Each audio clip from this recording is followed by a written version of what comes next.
Tailbone's Joe Rogan. That's all I remind. Yeah, we do. So what is this doing to us? What is this instant access everywhere doing to us? Well, it's certainly having an effect on how we view and what our expectations are of reality. Mm-hmm.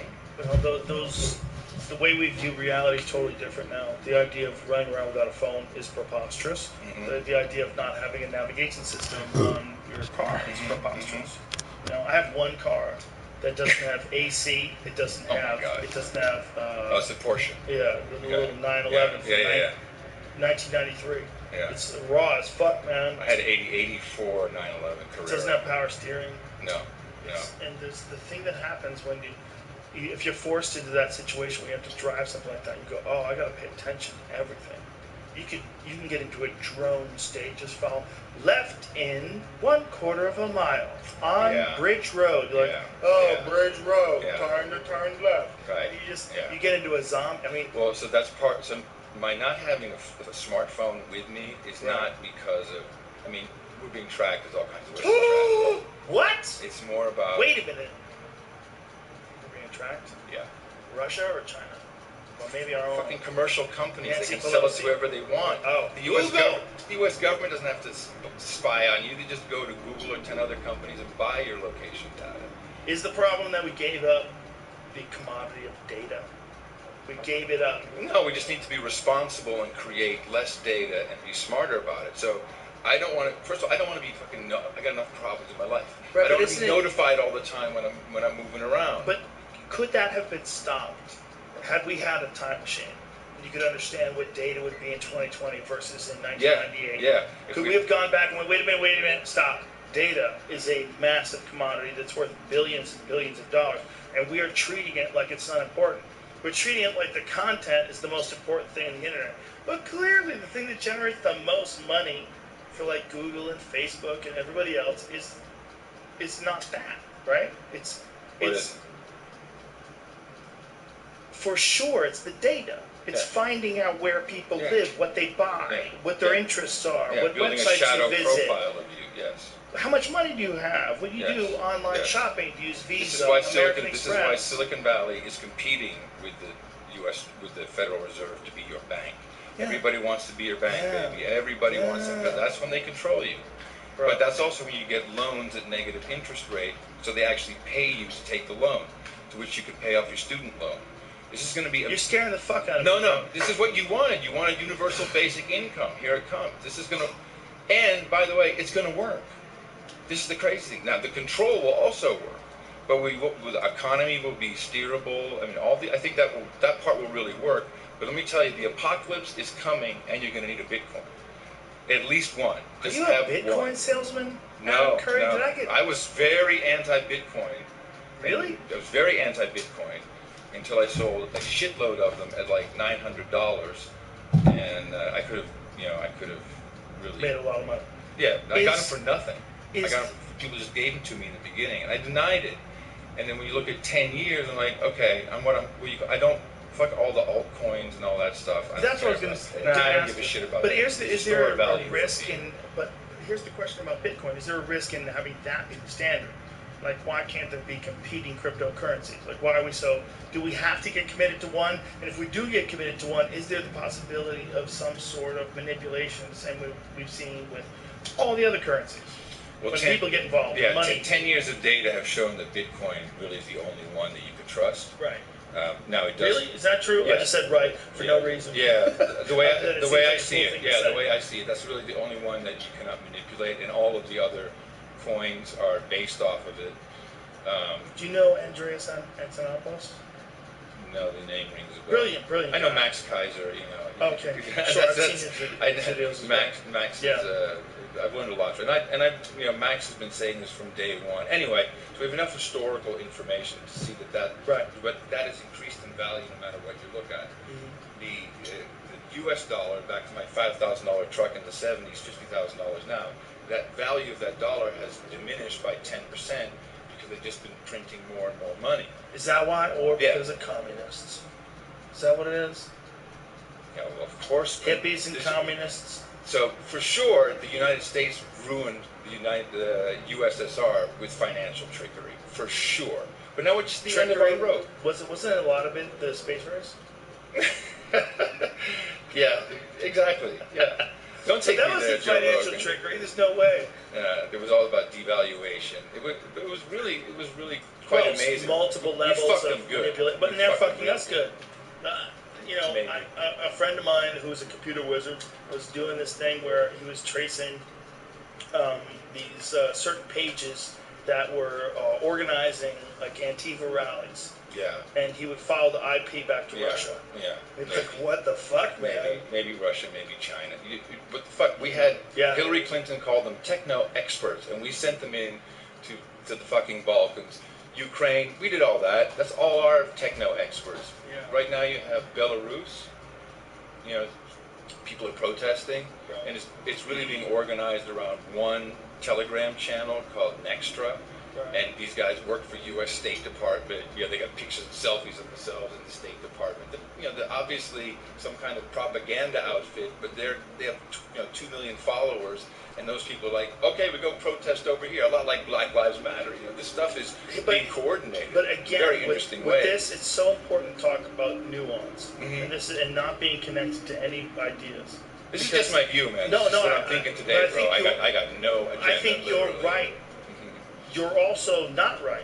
There's also a bunch of people that are involved in that really have good intentions. Yeah, of course. I'm generalizing to the max. No, you're not even generalizing. You're stating a fact that foreign interests are manipulating our outrage. That's a fact. Yeah, but we're also doing it to other countries, and we're doing it internally as well. Do you know who Renee DeRosta is?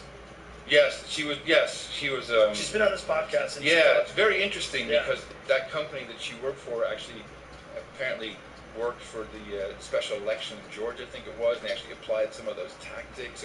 Is that for sure 100%? I don't know shit 100%. I think that is true with the company that she worked for, but I don't. She may not have been involved in it. I do not believe she would have been. But she's a very interesting person. They knew how to do it. They had figured out how to do this stuff. Her podcast with Sam Harris. No, I've heard. This is a couple years back, maybe. Yeah. 2 years back. And that's around the time. Jamie, when was What's the name of that group she was with? Because it was a foundation, then it turned into a company. And the Data for Democracy. And I know a bunch of people. What was the first one? New Knowledge. New Knowledge. I know a bunch of people said that they were involved in some things that mirrored some of the things she was talking about, but I'm like, maybe they were. But that's, I don't think that's. There was actually. She's not the company she works for. She's an individual. Right. As an individual, absolutely. But as an individual, talking to her about all these different memes and all these different companies that were, and all these people that were involved in Russia from the IRA and the Internet Research Agency, like they're actively manipulating outrage. They're trying to fuck with people. They're trying to make people upset, and it's working. Yeah, but this is being done. Everyone's doing this. But isn't the marketing companies do it for their clients? The fast food companies, Burger King, McDonald's, they're like they go to war. They like slam fest on social media all the time. They're like upping one another. Fuck you, Burger King. Fuck you, Pizza Hut. So this is completely cultural. Shit is changing, man. They're all lucky that In-N-Out is a silent killer. In-N-Out just goes, yeah. Go ahead with your ads. You like Whataburger? You tried our Whataburger? You like Whataburger? You guys are cute with your Whataburger comparison to In-N-Out. You can eat shit. And by the way, Whataburger even In-N-Out loses to 5 Guys. How about that? Whataburger uses special people to serve. 5 Guys uses jalapenos. You know what I'm talking about, James? Yeah. Burgers. So we have mentally challenged people serving you at Whataburger, and they're fucking fantastic. Oh, well, and they will talk about the ketchup, and and they recognize. What if you're in a hurry? Then you should not be going to Whataburger. Go to fucking Burger there. You 5 Guys, whatever you want. You've got to serve the Whataburger experience. You can't be in a hurry at either one of those places. Yeah. Both of those. The reason why they're awesome is they cook them right in front of you. See, it's like cook them right in front of you, or I hate myself and I want Jack in the Box. Those are the questions that we need to answer. Yeah. I'm really only a Burger King or McDonald's. Dude, my issue would be late at night coming home from comedy. If I was exhausted, tired, I did like 2 shows, the Irvine Improv, then I drove the hour. I'm going to stop at McDonald's and eat 3 fillet of fish like a fucking wolf. I need it. Hey man, are you going to miss your hang there at the comedy store? It doesn't exist right now. It's currently banned. You know it's not banned? Alcohol. Right, alcohol is somehow or another better than jokes. People are drinking themselves to death and hanging themselves from ceiling fans. So I need to talk to you. I need to talk to you about the division part, because we can do something about it. I think we can. And the division part. I'm reluctantly coming to the acceptance that this stupid fucking show that I created a long time ago with Brian Redband, young Jamie Vernon, has some sort of social responsibility. Because, I mean, it's the amount of people that listen. I don't want, I'm a moron. You're not supposed to be taking advice from me. If I connect you to people that are interesting, congratulations. But trust me, I, like you, am trying to figure my own things out. If I'm 13 steps ahead in terms of like, we're running a marathon, 13 steps ahead of you, or 13 steps behind, we're all doing the same thing. We're all just trying to get better. Wherever we are at any point in time, we're trying to get better. And the best thing that anybody can ever encourage you to do is think for yourself. Use real critical thinking. Don't connect yourself, because look, people drive by me with American flags. I'm a sucker. Okay, I'm a sucker for America. I love America. My grandparents came here from Italy. They had a great goddamn time. They created my mom. They created me and my sister. We are Americans. So I see that flag, I'm like, fuck yeah! America, baby. Fucking America! I think there's a problem with any kind of teams. There's a problem with any time we look at each other like I'm a this and you're a that, so fuck you. And I think this is what we need to abandon. We need to abandon our attachments to ideologies, even ideologies that we haven't recognized as ideologies. Like, like whatever the fuck it is. The problem is not brown pride. Like Cain Velasquez, you know who he is? No. He's like one of the greatest UFC heavyweights of all time. The only thing that kept him from being the GOAT, the greatest of all time ever, is the fact that he kept getting injured. He had a bunch of injuries, like shoulder surgeries, knee surgeries, back surgery. Like he had like a cage put around his spine. But when part of the problem was his will to fuck people up was stronger than his body. And so he would push his body past its limits, and he just kept getting injured. But that's also what made him so special. Because when he was on top, he would just smash people and just run through them. He's the most American motherfucker of all time, because his dad walked here from Mexico. His dad walked from Mexico. He lives in San Jose. You know how long that took?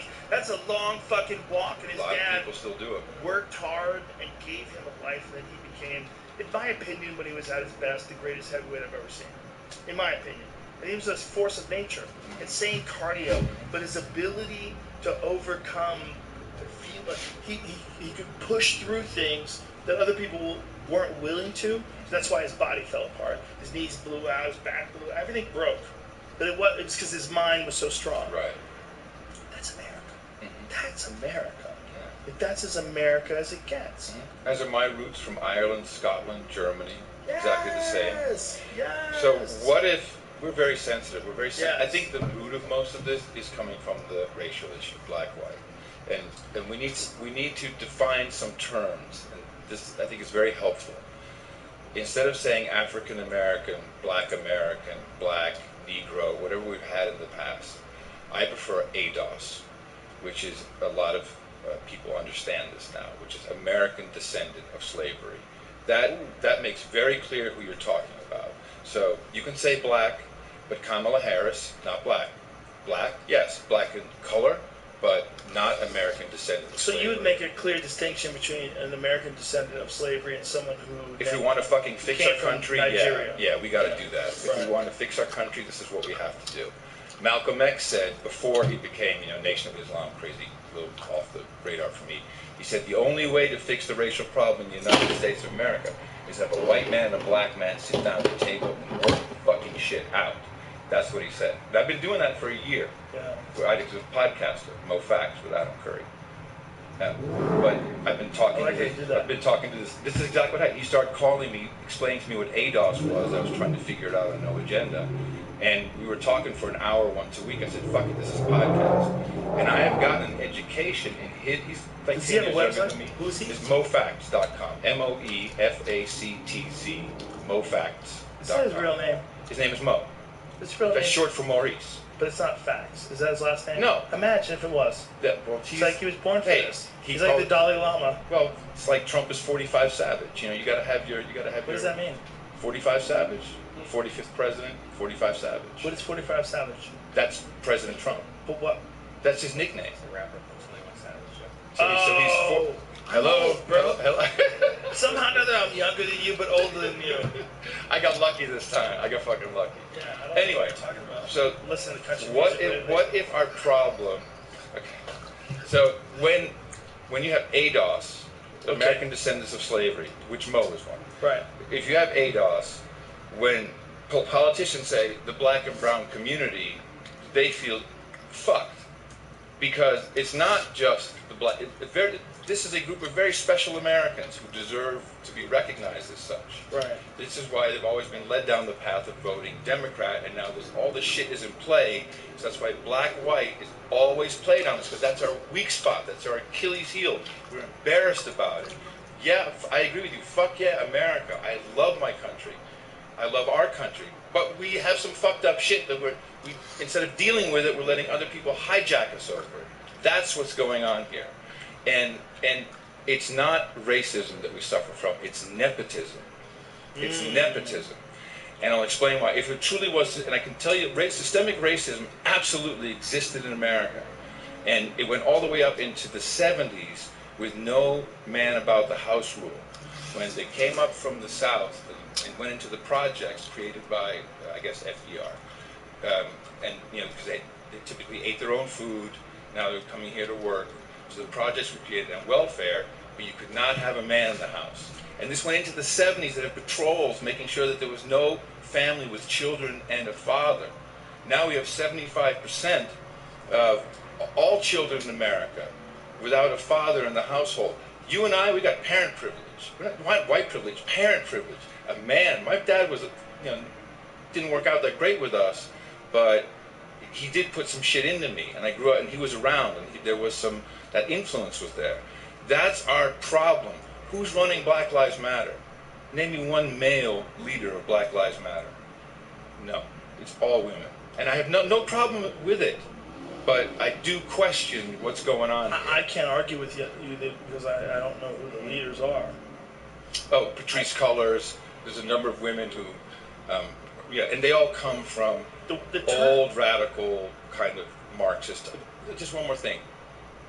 True communists in 1936 they wanted to come and overthrow America. This has been going on for a long time. We tried to export democracy. They tried to bring socialism into us. Clear. We do it by blowing your country up and rebuilding it, and they do it other ways. They came in and they wanted to propagate this message, and no white people came, but the poor black people came.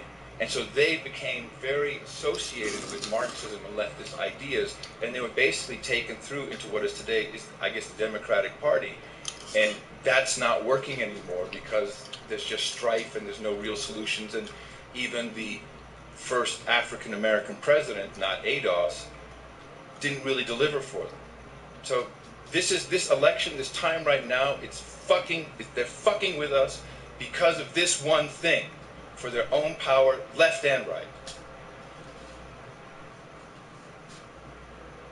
Is it a... Oh, man. Is it a... That was an excellent joint I smoked earlier. It's very good. Oh, very God. good stuff. Yeah. Congratulations. Thank you. Is it possible that we're in this weird state with people because we've decided that we're losing power in other aspects of our life? So we're getting more and more determined to take it back in other places. Because the fact that so many people have been denied the ability to make a living, I mean, it's kind of crazy. I mean, I don't know what to think about it, but it seems to me that if I'm allowed to go to certain essential businesses with a mask on and no one's dying, I mean, if I'm going to a supermarket and everyone's wearing a mask, everybody seems okay, right? And scientists seem to think they're okay. Like, at what point in time do we allow that for everywhere? And at what point in time do we allow people to take chances? We allow people to flip dirt bikes. We allow people to fucking jump out of helicopters. We allow people to do all kinds of crazy shit. We allow people to wingsuit. Why don't we allow people to not wear a mask? Why don't we allow people to open up their business? Why don't we allow people to do whatever they want to do? Is it really the right, and the idea is, well, you have to protect the other people. I agree, you do have to protect the other people. But one of the things that's going to make the other people more vulnerable is the collapse of the economy. And we're not saying that for some reason. There's this weird thing where politicians want you to love them. And they want you to love them, so if you are leaning towards defunding the police and making sure that all the socialism ideas get accepted into major universities and it gets taught in the curriculum in grade school, if you drone on enough and the person who's running for mayor knows the only way that they can win is to embrace your ideas, they're going to fucking do it. We got a dirty system. It doesn't make any sense. And you should be able to vote from your phone, right? But you can't, right? So we got this weird, corrupted, fucking intertwined system that... It's all voodoo. Well, first of all, every country gets the government she deserves. The question is not why do we allow people to tell us what to do. It is why are we allowing them to actually tell us what to fucking do. Now seriously, we are afraid. The only thing we have to fear is fear itself. This is a good one. It's one thing to say the plane might crash, the car might crash, you might get hit by a car, you might die of an overdose. It's another thing to say, some motherfucker without a mask might kill you, bitch. That's some real fucking fear, and that's not to be taken lightly. That is not to be taken, and they have fucked with us over this. I don't care whether it's true or not, or what's true or not. The cavalier nature of this shutdown and fear and colors and stages and numbers and charts and connecting it to the stock markets. I don't like that about President Trump at all. But see, he looks at what he calls the economy. I don't know if he's behind this digital dollar or not, but I think we're all going to be taken care of. The 10 million are going to be on a universal basic income, and that's going to happen. I'm not worried about that. But what are we left with? And just where we go from there is going to be the question. Because look, what is Joe Biden and Kamala Harris's slogan? You know what Brain damage in prison time? it should be. Build back better. So that's pretty clever. Okay, it's so clever that the same slogan is used by the United Nations, the Green New Deal organization, 350.org. Boris Johnson is using it as his campaign. Francois Macron using it as his campaign. Justin Trudeau, Build Back Better. This is a globalist plan. Build Back Better. This is a globalist plan. It means we're going to shut down all coal and gas and fracking, and we're going as much as possible with the transition to solar and wind. Does that sound like a good idea if it's feasible? Yeah, I don't think it's feasible. But what is being promised with the Green New Deal is we will create good-paying green new jobs. Now, that's just a philosophy, whether you think it's good or not. Right now, I don't think so. But for sure, I know that Bill Gates, who's a big part of this Green New Deal, that he's investing in nuclear plants. Because when the sun don't shine and the wind don't blow, you need some power, and it's going to come from his nuclear plants. How does Bill Gates have any ambition left? Maybe he's being blackmailed. Do you think he knows? No, I think he's being blackmailed with stuff he's done. I don't know. He showed up with that sweater? Allegedly, yeah. Somebody's got a picture of him with a tank top on, doing the fucking most muscular. Yeah, you can't. This is another thing, man. This whole Epstein business. This has gotten millennials. What's that? Bill Gates meets with Jeffrey Epstein many times despite his past. So this has gotten everyone nuts. The kids are going like, that guy, it's good though. There's something there, obviously. There's obviously something there. Obviously something there. Who the fuck knows what it is? You seem to be one of those guys who's really into conspiracies. No, Let me break this down. Let me break this down. There's no way there's anything more to what you're seeing in the news. Oh, when it comes to a story, excuse me, please, sir, about a man who traveled to Fuck Island with Bill Clinton 26 times. Did he fly with Bill 26 times, or did he travel to the Fuck governor Island? just fined me. They just took money straight out of my digital dollar. Oh, Just thought you were fucking people that flip phone. Son, you're connected to the internet. This is what's so beautiful, man. 26. You're in the universe. I'm in the universe. Yes. You know, Dave Rubin's in the universe. Ben Shapiro's in the Yes. universe. Alex Jones is in Yes. the universe. People are. There's a whole new structure. Yes. We're out of control. We don't know what the fuck they're doing. They're gonna try and control all of us one way or the other. Yes. But the internet pretty much have that. We got free reign. We do, but we don't. We got so much. We have a lot, but there's also a lot of censorship. I mean, You don't need any of that. You set Mastodon. You got your own network. You got social. You don't need any but of let's that. be realistic. When it There's comes a lot down to it, Joe. for sure. But there's a lot of people that had prominent voices in silence. Yeah. Right? But they're not very prominent in a much smaller circle. I'm prominent in a circle. It got bigger once I visited you, and I hope that yours got bigger as well. And the two can be completely unaware of each other, and crossovers happen, and the network starts to grow. It's a whole new way of communicating. No, I understand that, and I agree. I know you appreciate it. I do. What's happening before that you're. But there's certain part of it. people that just get banned forever from some social media platforms. Yeah, Like, but not from other ones. That's my point. Yeah, but in this environment, shouldn't we take into account, like, if you were going to ban someone, if you're going to, like, say, listen, there's a rational expectation that a person should be able to say your beliefs are not in line with theirs, they're going to kick you off this business that they own. Sure. As long as the bit, like, but when it gets to be YouTube, you got 31 million subscribers, and how many hours?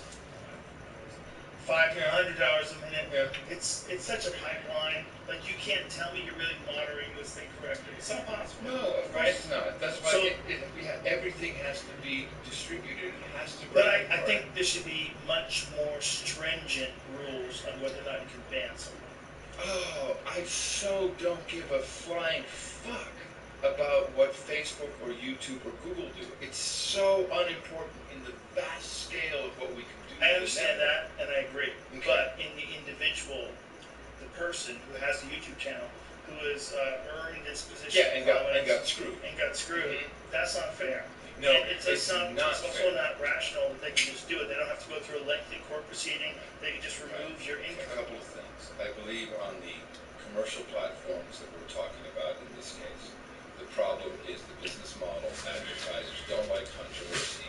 Advertising has gone down drastically since the word coronavirus or COVID-19 was Right. blocked because they didn't want controversy. So that's the reason why these networks do it. I don't think yes, there's people who ban conservatives specifically, but that's because of the elite messaging system, the mainstream media, also the pharmaceutical industry, a lot of finance, is this message.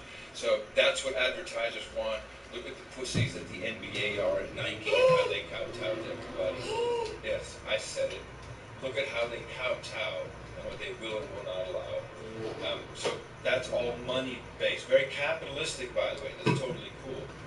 But now we go to the way you and I were raised. And we're different. You're 50, you're 52? 53 now. Yeah, I'm 56 tomorrow. Basically halfway dead. No. I want to be 106. I got it. I'm gonna be 98. That's my target. 98. Yeah. Why that number? I don't know. Well, my grandparents both lived to 98. My paternal grandparents. The reason why I brought up Gavin is that I think that I have had a couple podcasts with him, and people have had like weird conversations with me about it. And I've said, this is one of the things that I've said, I was like, that guy's mostly fun. Mostly fun. And like anybody that does wild shit, you can get lost in the woods. And if you get lost in the woods of race or whether or not people should be able to do drugs, or whether or not people should get paid a minimum wage that's a livable wage, you get lost in the woods in any ideology, it becomes a problem. Let's go back. For whatever reason, when someone shifts one way or another and we conflict with those ideas, we never give anybody any room for just being a person. Most of the time I've been around that guy. Mhm. He's a nice guy. Right. Well, let's go to the basics of how there's two things I was taught growing up. Sticks and stones will break my bones. Names will never hurt me. Secondary, Okay. Shit was created in the Depression. Hold Names on. are fucking terrible. I don't- so mean. Exactly. and I can pinpoint when that happened too. So we had that, and then I don't like what you say, but I will defend to the death your right to say it. These were the two core values that That's I so was important. raised with. That's what I'm talking about. That's what I'm talking about with everybody, whether it's Alex Those Jones, were the core values. Gavin McInnes, and that is our constitutional deal. Yes. That's the deal. And this includes Louis Farrakhan. This includes everyone. Everybody. Mitch O'Connell. Everybody. Tell me what you think, bro. Exactly. Everybody. Right? All of them. And this is so important. The moment we stop other people from expressing their opinions, first of all, we are coddling everybody else. Stop. We're trying to pretend that other people are dumber than us. Like, I know that preacher's full of shit, but I need to protect you, Adam Curry, because you might just give up your money for this one person because he needs a new jet. Okay. Right? So this started about 6 years ago when hate speech came into the conversation, and bullying became bullying laws, which I remember because we were doing the show, and I'm like, this is an actual First Amendment violation to create a law that says you can't say something mean about somebody else. That's bullshit. Now, it may not be nice, it may not be appropriate in the setting, it may not be according to the school rules, but actual laws were created. So now we have hate speech and hate crimes, which is really undefinable, but it's all sadly all geared towards controlling what the fuck you can say. Well, it's a natural human instinct when you have power to exert it. Yeah. It's natural. Yeah. It's why there's alphas. We're too good, man. We're nice fucking people, and we let us men be treated as doofuses in every single commercial, every TV show. Oh, I'm sorry, honey, I got the wrong washing powder. You know why we do that? Because we want to fuck. And we want... I know, we gotta get over that shit. We gotta get over that shit. I'm sorry. Once you learn that woman is just as sex crazed as you are, she just has a different way of expressing it. Once you figure that out, and you play that game and they play your game, and you're equal, and you're fucking equal, bro. And that's when sparks fly. I found that. I'm telling you, I found that with my wife. When that shit happens, and this is what is happening. This is what happened with Donald Trump. This is what I truly believe. I agree with you, by the way. I'm joking around. No, I know you do. I know you do. I love that you give me shit because it makes it all coded, and people who are really listening will get it. People are like, he's a supporter of Gavin McInnes. I'm a supporter of human beings. They got triggered 2 hours ago. I'm also a supporter of people that are radically left-wing that I don't agree with. I think a lot of them just need hugs. We need to be embraced by our community. Sure. We dig our heels in, and we fight against anyone that we think opposes our safety, our security, and our comfort, and our ability to feel loved and to be happy. Here's where you, in particular, can change the world. Jesus Christ! I want to lay it on you, bro. Yes, you could change the world. Fucking Podfather. And just by the way, shout out to to Texas Silver Star Whiskey. Yeehaw, motherfucker. That's very good. It's good shit. It's very smooth. What can I do? Save the world? So, I feel like I'm in a Watchmen movie. before all all this BLM stuff came in, it was male, toxic masculinity. And a lot of it, of course, Me Too, a lot of it absolutely right. And there's a lot of that bullshit. But yeah, we let them cut our gonads off. And we need to stand up a little bit. Not that women can't do what we need to do right now, which is take control of the fucking situation in more ways than one, but we need to help shepherd them. I know a lot of badass women, so do you, who could fuck anything and anybody up, and they're great, and they could be great leaders. But we need to shepherd the whole civilization of men and women, in particular men with their families, particularly in ADOS. That's where we need to see this happen, and that's why Trump is going to probably sweep the election with a male black vote who are sick of this shit, and they see it, and their gonads dropped. They went, you know what? Fuck yeah. And so, this is not a bad thing. This is very, very good. It's very good. It's controversial, I'm sure, because people just don't like to hear that. And I'm like you, man. LGBTQIA+, I know the whole fucking acronym forwards and backwards. I grew up in Amsterdam. Hello. no, but I'm anti-war. You know, I don't like spending like a motherfucker with the government. I don't want a digital dollar, but I do want love and peace and everything that we can have. I got nothing. This It doesn't have to be either or, right? It doesn't have to be either why? or. It's silly. I vote across the board. I'm like, oh, that guy, her, you know, here in Austin, no matter who's up there, I'm against them. You know, the kind of prejudice that I receive is so minimal. It's, oh, really? It's offensive if you discuss it. But really? But one prejudice that I always encountered is that I'm a bro. So what the fuck is that? Well, it's valid. It's the thing. If I was someone who wasn't a bro and I saw me, I'd be like, that guy's a bro. It's not bad that they look at it that way. In a sense, it's their job. If you're gonna mock the opposing idea, yeah, and the opposing idea is easily mockable, yeah, as am I, yeah, you're supposed to do it. It's mean. It doesn't feel mean. No, but it is. It is. It's mean. It doesn't feel mean. I'm okay. Okay. I just work out a lot. I go through it all. Like whatever they're throwing at me, I burn it off. It doesn't feel mean. Yeah. Because I was them. I've been that person who was disenfranchised and lonely, disconnected, and didn't have like real close friends. Didn't have a real like community where I could say I'm protected, I'm connected. I didn't have that. So I understand all sorts of weird, unnecessary anger that people have. But my perspective is we have to look at the world that we exist in currently as a series of pipelines to your consciousness.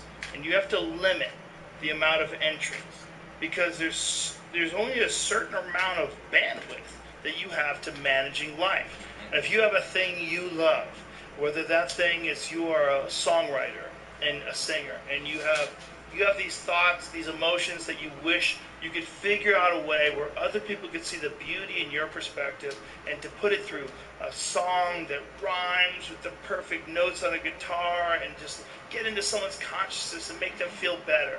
You want to do that, right? And this is what it is to be a person. This is a lot of kids, 20 to 30, I just call them kids, are doing this now.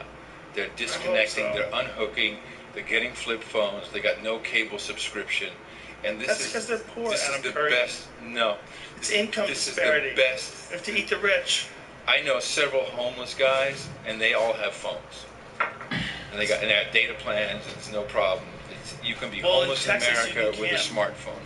In LA, that's a real problem. You can camp. It's the same here right now. Minnesota doesn't have a whole lot of homeless people that make it in the winter. No.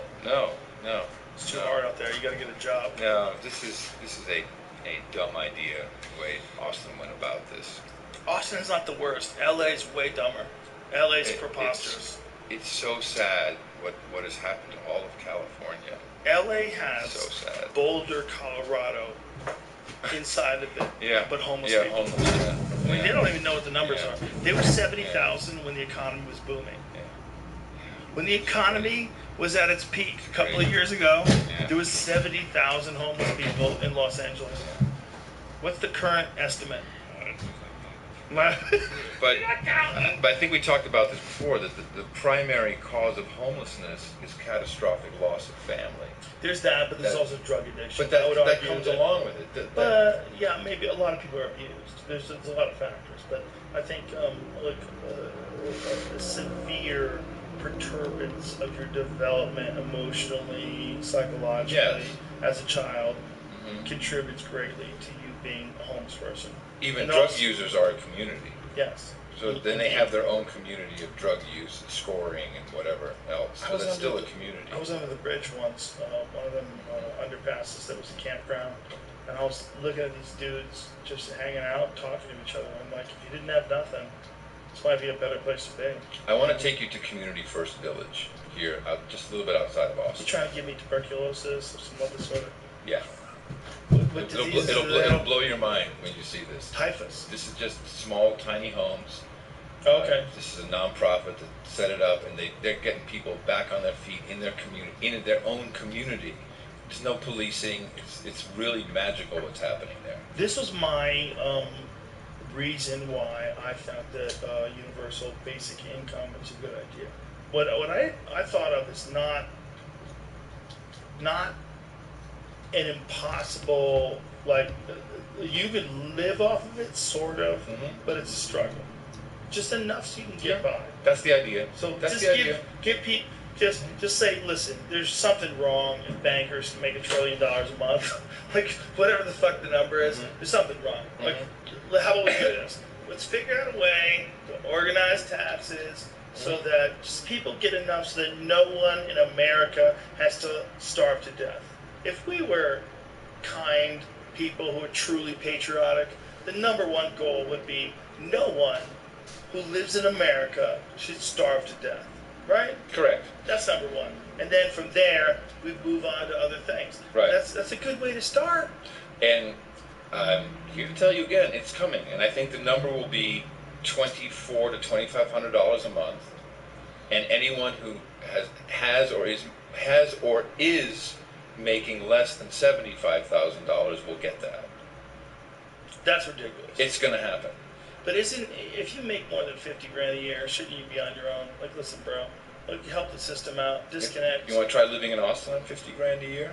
I like tent living. Yeah, well, I okay, fans, you're in. I buy batteries. You're in. Well, in that case, you're in. No, you're right. But what I'm saying is, we don't want people starving to death. No. We don't want people ever being in a situation where they don't know where they're going to get shelter. Okay, so or where here's they're going to another. get food. But hold on. But is the situation where it's at because of unintended, uncontrollable circumstances like COVID, where everybody's like, what the fuck? Who would have told you you need to have a year's money and food? Nobody would have told you that, right? No, but that's where we are now. It's our so you mentality. can't blame those people. It's our mentality, which went away from true community, helping each other. Often that was situated around a church. That's why we have nuns still. The kind of with the hospital services, all kinds of services, barter services with the butcher if you only had meat, etc. And we moved toward this man in the middle. Hey, my fucking neighbor's an asshole. We don't go over anymore and talk to the neighbor and say, bro, can we talk? No. Hello, 911, my neighbor's being an asshole. Everything we have a goddamn middleman for. That is our own fault. We need to realize that we do need to communicate peer-to-peer at some point to have. You can't have a community if you're only talking through lawyers and That's and true. meetings. And But every bullshit. now and then you get a neighbor like Rand Paul's neighbor. Fucking tackles you and breaks your ribs. What do you do? Yeah, that can happen. What do you do with that guy? You need to have someone you can call. No, I'm not against that. I'm Okay. just saying, but so that neighbor, he didn't call the police and say Rand Paul's a fucking right-wing racist or whatever. He went over there and beat his ass. And that's sad, but Rand Paul should have shot his ass. Well, no. Yes. He attacked him from behind. Yes. Yeah. Took him down from behind and Yeah. broke his ribs. Regardless, You should have shot him later. you get my point that everything here, every COVID sneeze has a lawyer attached to it. Everything's a fucking Right. legal I affair. understand. We're always I'm sure in all deals you've done as a manager and lawyers and accountants, and a motherfucker goes down the line, and if you know, if I could just sit with the guy for 2 minutes, like, let's do this right now. Entanglements. It's the way of the world, man. Deeper and It's the way deeper of out the of world. current. No, that's what's so beautiful about life, and this is a great time. Well, a it is great time to beautiful be a about life. podcaster. It's beautiful about life because all of these things that have happened, whether it's the internet or the electric car or anything, air travel, someone competing against other people that are also formulating similar ideas. I mean, this is just what we've had. And what we're experiencing today is a massive moment of chaos, which in my personal life has always been followed by a great growth. Yes. Always. Yes. Yeah, Because definitely. my personal life, and I believe in the microcosm and I believe in the macrocosm, and I believe there's a situation where a thing that you feel that if you can express it the right way, it resonates with people and it can help everybody. I really do believe that. Yes. I think it's part of one of the Yes. more fascinating things about the way we feel when other human beings express themselves. Whether it's a speech, to a graduating class, you know, whether it's a book that you wrote or a film that you made. There's something that people do that makes other people feel a certain way. We recognize it when we're creating it. And what those things are, those moments of energy, where all come together in excitement, we can maximize those. We can have more of them. Instead of being in conflict over fucking whether or not Ellen DeGeneres is a bitch. Like, let's figure out a way to be, just be nice. There's better feelings for yourself and for the community and for all around you by just putting your energy into positive things, putting your energy into things that are beneficial. It's easy to attack. It's easy. Now, you're global, which makes it so great. This is happening in every country around the world. Black Lives Matter, racial strife, racial division, very different story than us. It's in the UK, it's in the Netherlands. Everybody has some story, but it's all different. They should not have the same guilt maybe that we should have, but it's being used as a wedge to divide people. And I think that we have enough platforms and enough reach to let people know that figure it out, go look around, but you're definitely being manipulated. And the whole idea is not to have that happen, what you just said. And we have the means. We don't need to go through every mainstream Silicon Valley company to communicate with each other. So that is there for us at the taking. We just have to do it. It's that simple. We have all this power. We're just not using it yet. But there's always conflict between human beings. Of course. And there always will be, because there's desirable mating outcomes, and there's yell all you want at each other online. Yell all you want. That's great. I hope we find places, and there are many already, for people to go yell without anyone intervening or taking down. Just let them yell. Let them yell. Let them yell. Let them yell. It's good. Let it all out. Taking someone away is fucking stupid. It's short-sighted and stupid for short-term capital. This is what I'm talking about in terms of censoring people online. I think it actually has unintended consequences of bolstering up the other side. Of course it does. Because it makes them look like the people on the right now look at the people on the left as being unreasonable, unwilling to talk, and they banned this person from Facebook and YouTube. Yes. So now I get to go back to my America Online analogy, because it's inevitable. This is what always happens. America Online was a closed system, and the internet was out here. And everyone on AOL, I'm sure you were on there like, oh, cool chat room. Not me, bro. Yeah, you were looking up conspiracy theories. Shut up, Rogan. I know what you were doing. You were in conspiracy. Meanwhile, we're on the free internet going, alt.conspiracy.alienprobe in my anus. And we're like, whoa, look, I got a picture of it and all this. And so we're having a good time. And kids on the AOL went, hey, AOL, we want to access the internet, man. We want the fucking internet, because that's where the danger is. That's where the cool stuff is. And they finally opened up a little portal. Okay, here's your browser, and everybody was gone. And AOL became a dial-up access service. Because everybody Do you remember this? We want this. Yes, man, I was a part of this shit. Ready for this? Yeah. You've got mail. Pretty good, right? Goodbye. Goodbye. Solid. So, it's always a dude telling you you've got mail. That's your boss. So right? It's not a Chinese lady. That's where it's always going to be at, my friend. It's always going to be the dangerous outside. That's where I like to live and thrive. Well, there's always going to be the tip of progress, and everything else underneath is going to be. But the question is, who's right? When you see these people in Portland that are fucking burning trash in the lobby of the mayor's apartment complex, are they right? When they're holding up a fucking a big sheet that says resign, are they right? I don't mind about this big sheet with resign. I mean, you can't be making fire. It's not okay. It's not okay. You can kill all those people. No, like if you lit that, if they threw that fire in and they didn't know that the floor was plastic, and the plastic took off like instantly and burned and everybody in this. How many fucking? I think there's like 1,200 units or something. The good news is this shit is starting to end, because is it? Joe Biden campaign realized that this was not good for their numbers, and so now they're out saying, "No, you should stop rioting, stop rioting." It's a real danger that they. It may not. It may be out. You know, we have a problem. Just some people.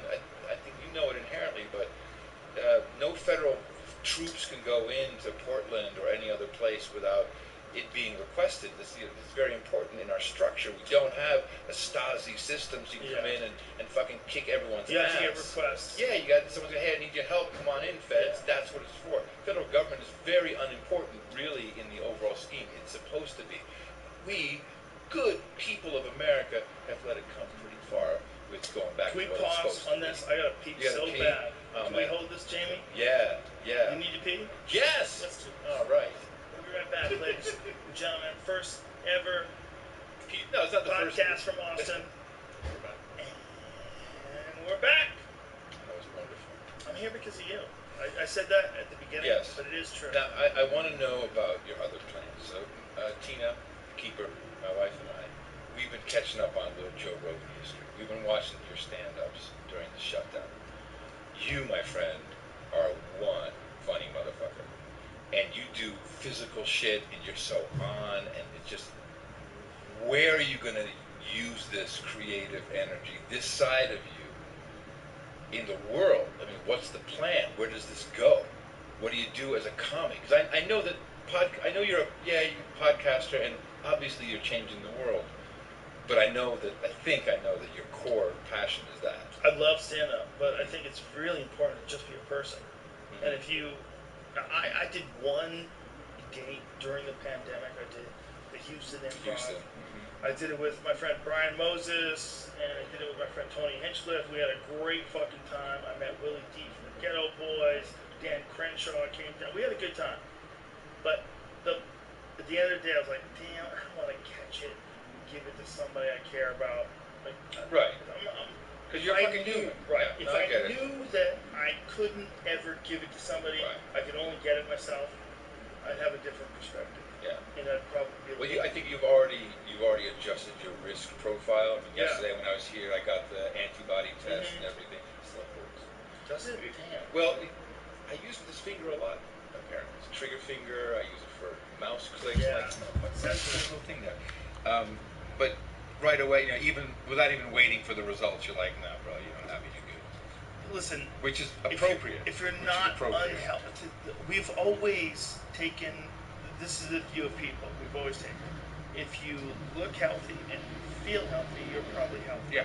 Yeah. This is what we It's crazy to think it that way, isn't it? Yeah. Instead, now we're like, you might have it. Yeah. But it's understandable because when it did emerge on North America, we thought it was going to be like the plague. We thought it was going to be like the Spanish flu. We were shown models. And they everything. might have Yeah, been right and they might have absolutely. been wrong. Fortunately, they were wrong.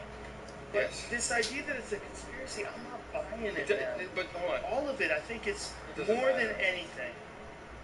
There are people that take advantage of moments, of things that happen. But there's also, like, people just panic and make good moves and bad moves. And they don't necessarily have to make sense in retrospect. It wasn't the right call in terms of, like, what we thought, like, COVID-19 was going to be for this country. But they thought it was going to be way worse. And if they were wrong, and it was way worse, it would have been horrific. So what is the mechanism where the people in every country can communicate this back in a manner to the people who have chosen to represent us, That's not offensive. to take it into account that Right. this is how we feel and we need some change? There were protests in Trafalgar Square, the Brandenburg Gate in Berlin, and in Switzerland, Zurich, and they were completely peaceful. Nobody with masks, just saying, "Hey, we want out. We want." Now we have here other problems. Going out is now an issue because of rioting and protesting. But in general, people around the world are starting to say, "We don't like this," and they're trying to communicate. We are the only fuckers who have the guns to back it up. Right. That's what's interesting right now. Because that's also what they're for. That's also what the Second Amendment is about, is to, in my mind, to protect the First Amendment, but also like, hey, all the people here, don't want this, and we're kind of willing to back it up, so here we are with our stuff. Yeah, it's such a strange perspective. It's medieval, Joe, but here we are. We haven't done we haven't learned our history, we haven't looked at it properly. Did We're you see the repeating video mistakes. of what happened in Portland when that guy Yeah, was I murdered did. on the Yeah, street? of course. I mean, it's like basic tribal war. One guy sprays mace, the other guy shoots a gun. My buddy Mo, he says, this is a civil war between white people. We're stepping the fuck back. And he's right, man. He's right. He's right. But now more than ever, we need to get together with our ADOS brothers and sisters and say, stop. This is bullshit. This is not the real problem here. Stop it now. Well, anytime you have an open group that anyone can join, it's hard. You're going to get people that do the dumbest shit to get to the front of the line, to the top of the heap. Yeah, but we doesn't necessarily jive with the ideas of the rest of the organization. Our children have been over-socialized. They've been made to be afraid of everything they say. Can't make a joke about Christians. Can't make a joke about Jews. Can't make a joke about gay, lesbian, transgender. Can't make a joke about... Can't even slip up on one little thing. Forget race. Are you doing the work, Joe Rogan? You've got to read the book. Which book?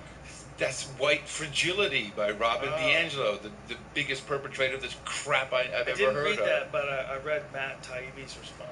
Spot on. Taibbi is a legend. I pay for his content. I'll pay him $40 a month. I'll pay him $400 a month. Yeah. That guy is doing the work. I legitimately feel he's one of the most important journalists. The only guy who reported on the Wall Street 2008, and he had to go and learn how all this intricate shit worked. Yeah. He's fucking great. He's a real representative of his honest opinions, and that's rare. A journalist. See, that's the problem. A journalist. Is that it's because we've gotten hooked into these systems, whether it's right or left or whatever it is, where your vested interest is in agreeing with whatever on your side think and say. It's just real dangerous for people. It's not how you operate. Well, there's another problem. And that is, what we all used to see was the typical local news. We see your Today Show on ABC, they're breaking the local weather. And the message, what we saw in Wisconsin, was we saw a struggle, we saw cops walking behind the guy, we saw the guy trying to get into his car, the cop pulling him back, shooting. We saw that. What is distilled down to the Today Show at local level is unarmed black man shot by cops while getting into car. I don't care what happened, you can't present that as the facts that we've seen. That's bullshit. So either don't do it, or show it, or maybe just wait until we have some information. Because that is setting a biased message. And by the way, Fox was just as complicit on all sides of this. Who the fuck knows who's running that show? It should be something along the lines of police shoot man. Yeah, thank you. That would be a good starter. Yeah, but I mean, is it that we have this expectation for whether it's Reuters or CNN or whatever, for them to be authoritative? Perfect. Yeah. Perfect. Yeah. Perfect. This is what happens. Turns out no. Yeah. Turns out no. They could say, please shoot a black man, unarmed black man. It's worth more money. Yeah. Yeah. That's a real. Yeah. Is that a consideration, do you think, when they write headlines? Yes, completely. I just read the other day. For sure. Texas mandates vaccines for all school children. I'm like, all right, let me take a look. Blah, blah, blah, blah, blah. Of course, Texas has conscientious objections. Like, give me a fucking break. Is that like naturopathicnews.com? Like, no, that was like, mainstream. Really? Yeah, mainstream, like, an affiliate of Reuters or whatever. Yeah. That's the problem. Is like I know that everybody thinks they're fighting a good fight. I really do believe that. Of course we do. That's so what makes us so great. It's the thing about people. It's so easy for us to accept one ideology versus another. Well, we just have to remember one thing. This is the thing that's most shocking. It's okay to disagree. It's okay to be angry with each other. We're just looking at Jamie's pants. He was going into that TriCaster. It looked like he was. I'm like, Jamie broke his ass. I feel responsible. Really broke his ass. Yeah, we had those hoverboards. I broke my ass too. And Jamie was filming it. Yeah. And the hoverboard went left, he went right, and we landed on his Jamie. On your hoverboard. Yeah, I have to only assume that's what caused it, but the actual injury didn't come for 10 months after that. So yeah, it was a fracture, an actual broken ass. I think I didn't get an X-ray, but there was a bone that was not where it was supposed to be. That caused a labia problem down the side. A bone that wasn't where it was supposed to be? Yeah, some little bone in the part of your hip that like did it break off? No, it's like it was just like it was adjusted in a weird spot. If I feel it now, it doesn't feel like it used to. Oh wow. Like I can hear. That's the craziest thing about stuff. chiropractic shit, right? It's like even though it has a wacky beginning, what if the dude was accidentally right? I still hear like right now I got weird crazy pops in my neck that like hurt sometimes, but right. I don't know if a chiropractor could fix it. But you know what I'm saying? Like if you hear the story of like how what was the woman that wrote Chiropractors Are Bullshit? Was it yeah, there's a guy who was a producer of my show, and he's like, I really want you to give this to Joe. He's all about chiropractic, and apparently you're against that, or you don't believe in it, or whatever. It's like, and he's really like, dude, I just wanted Joe to see it. And this is one guy he could talk to, and it's very interesting because I don't know anything about the controversy, whatever. It's just very interesting. Who wrote it, Jamie? Yeah, Yvette. Yeah, I knew. I just didn't want to fuck up her last name. D'Entremont. She was a guest on the podcast. And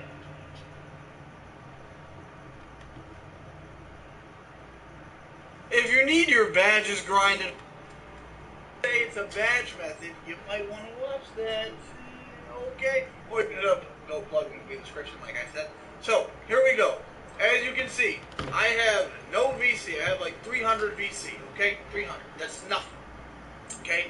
300 VC, right? And let's look at my shoes that I have. I have 3 pairs of shoes, right? 3 pairs of shoes, okay? 3 pairs of shoes. So, let's get to step number 1 of the glitch. You're going to go home, okay? Easiest glitch literally in 2K history. Now, you guys, if you can like this video, I would really appreciate it. It doesn't benefit you at all, but I'm ugly, and this is really my only chance in life, and I'm half slow. Interruption really quick. Like I said, I'm half slow, and I forgot that at the main menu, when I was recording this, you can hear the music, and I don't want to get copyrighted. So, yeah, I'm just going to finish this part right here. So you're going to go into Shoe Creator, and we're going to edit both of these shoes so you guys know this is like a real, you know, just look, you can make it any color you want, you know, make these custom shoes however you want. I'm just making them easy so you guys know it's real and it's not, you know, fake. I don't post fake glitches, so we're just going to make this shoe look like whatever so you guys can see that these shoes will be on your feet once the glitch is done. This is the easiest glitch in history. I'm going to re-put on my pairs of glasses and load back in to finish the glitch. Now my live commentary is going to finish this video for me. Bye-bye! So I can see the screen here. Okay, so 3 pairs of glasses for 3 sums? I don't know. So, we're going to load into the park, and you guys, subscribe.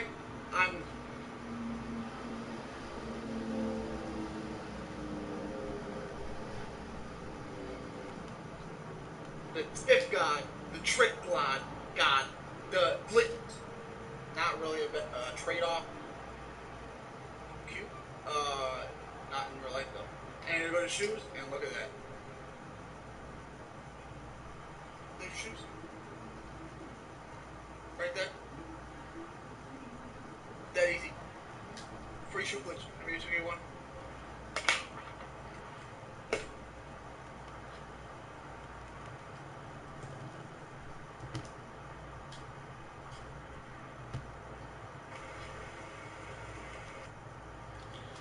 What's happening, Hugo?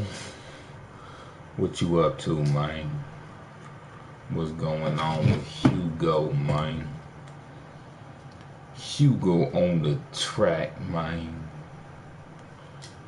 What's good? What's really good? Listen. Yeah, man, that's what we sound like. That's what my shit sound like. Well, you got CJ as your...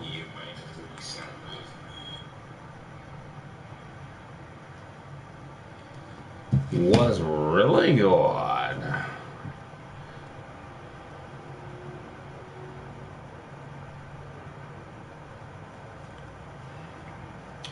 A millionaire, I'm a young money millionaire, tougher than Nigerian hair. The criteria compared to my curriculum in the fair.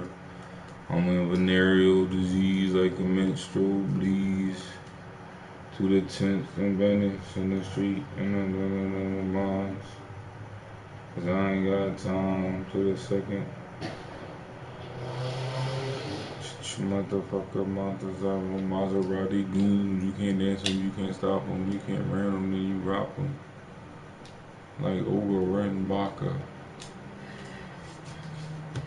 Motherfucker, I'm ill. Mac, I'm gone.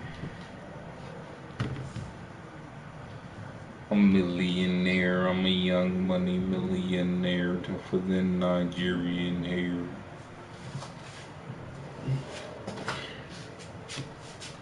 Criteria compared to a venereal disease like a menstrual bleeds to the pencil babies. In my mind, cause I don't write shit, cause I ain't got time.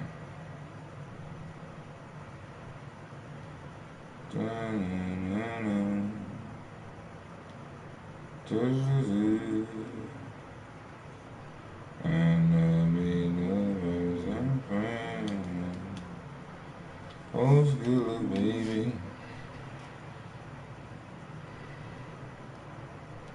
Sometimes I wanna be your lover. Sometimes I wanna be your friend. Sometimes I wanna hug you. Wait.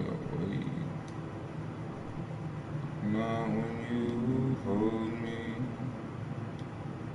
But you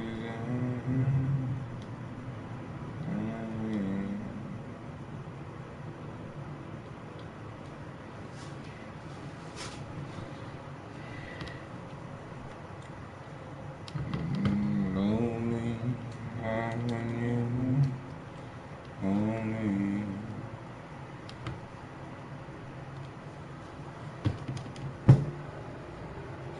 Wasn't these involved?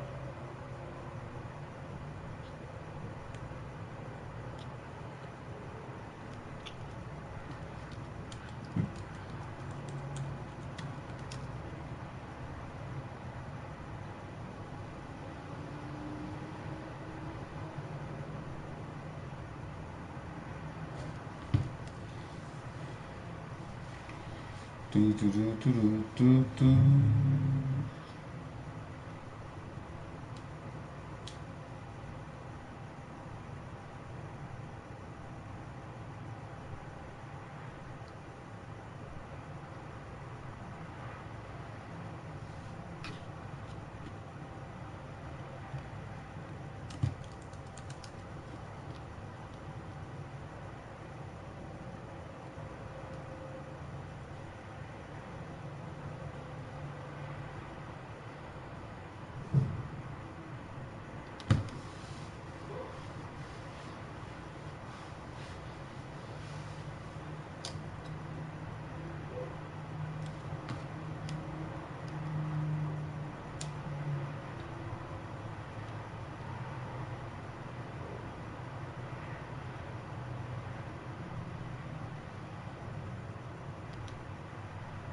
and she researched chiropractic medicine. Oh, okay. It was I didn't know this. Created by a dude who was a magnetic healer, and he was killed by his son. Ran him over with a car. Took over the business. Okay. And started promoting the idea that with that magnets? adjusting people's backs to fix like fucking leukemia and shit. Oh, I don't know about all blindness. that. And all that. you just pop people's back. It was Right. lunacy. But I think, what if maybe they were on to something accidentally? Like, it is possible. Well, that's like my applied kinesiology, which you don't believe in. What is that? Applied and I've been going to. You sure I don't believe in it? Because we talked about it after the show. I might have last changed time. my mind. Okay, well, and by the way, when you called 2 days after the show, that was a thrill. I'm like, holy shit, Joe fucking Rogan just called me. You texted me. No, you called me. You called me. It bothers me that it's a thrill. Like, no, that was like because I remember I really connected with you. It was cool. We did. We had a good connection. I like that. And I really do appreciate you as being your patient zero. You really are. You're the guy who started this whole thing. 100%. There's no one else who deserves the credit. It's you. Thank you. And you're also an interesting guy because you've always had an analytical view of anything, whatever problems there are, technological, political. You look at it, and when I listen to your podcast, I'm like, this guy's thinking about what's going on here. Is this happening? Is that happening? You're not committed to any one cleanly grooved path. No. Like you, I have a lot of people who I'm connected to. And particularly because of the show, you are connected to some of the most amazing minds that are out there. And you suck that up. It's crazy. You suck it up. It's true. You memorize stuff. I have the same thing. You memorize stuff. Like, oh, okay, that's interesting. And you can weigh that. But ultimately, I don't think either of us really come from any, like, I really want it to be like this or that. No, it's just pure luck. Yeah. Pure luck. And what the fuck is this? But this is a crazy, crazy time. We are so connected. There's so many impulses, so many signals, so much happening. Mayor of Portland, get out of that fucking apartment building. They know where you're sleeping, bro. There's 1,000 other people sleeping in that building. Get out of there. There's a good chance all of that ends November 4th. You know, a good chance a lot of things end November 4th. It's September. Yeah. They're gonna light that guy's place on fire. But doesn't that kind of show that it's out of control? Something has to happen. What if the reason why all this shit is going on up there? It's just a little piece of what's going on in the world. Everyone's depressed. It's like a big old Twilight movie. It's getting rained on and shit. My buddy, Jamie? He used to be my assistant back at MTV. He was the VJ coordinator, Ken, and he took this all, and I love Ken to death. He took it hook, line, and sinker, and he and his husband haven't seen another human being for 4 or 5 months. They've nothing came in, nothing came out. All he knows is that Trump has sent in goons to go and create a problem in downtown Portland. There's a lack of real information for a lot of people. Yeah, there's a lack of information, and I'm not saying one way or the other, but look, all I know, I'm seeing President Trump doing some very interesting shit, and he's standing in the middle of things I've thought have been a problem for a long time. The media, for sure, he calls it fake news. The pharmaceutical industry, a lot of bullshit. He's sitting right there going, this is bullshit. And while he's still making a lot of interesting thing happen that I don't think is good, he's also removed the pharmacy benefit managers, so actually the prices will actually come down. He's deregulated insurance so you can do it across state lines. These are all things that I think are very, very good. He's standing in the middle of the military-industrial complex saying it's the fucking military-industrial complex. They want war. I'm here to keep that shit down. We'll sell our stuff. Those things I like a lot. The problem is his persona, which is what... You know these people. You've been around very successful people. A lot of them are illiterate. Can't even write a fucking email. But they get incredibly wealthy and successful because they have... you are. Excuse me? You are instead of your. That's an issue. When someone really smart, they send you an email and says you are instead of why you are or why are you. Yeah, or there with EI. Yeah. So these people, the elites of the world, which is really I don't know if the problem. Illiterate. Yeah, yeah. We They will underestimate- tolerate a Donald Trump at their party because he's rich and he's important to them. But when it really comes down to it, he's not part of us. So that's the problem. You've seen this. Right, but isn't that just human nature? Yes, I'm not saying it's Yeah. not, but let's not. They do that Let's with just everything. recognize it and move on. Let's just recognize How do we it. do that, Adam Curry? By doing this podcast, Joe Rogan. We are the world. We are the children. We're going to make that shit happen. We can help. Yeah, I think just by being men, giving a male perspective, doesn't matter which guest you bring yourself, and that's important. That's why are people attracted to you? Why? Besides you being very handsome.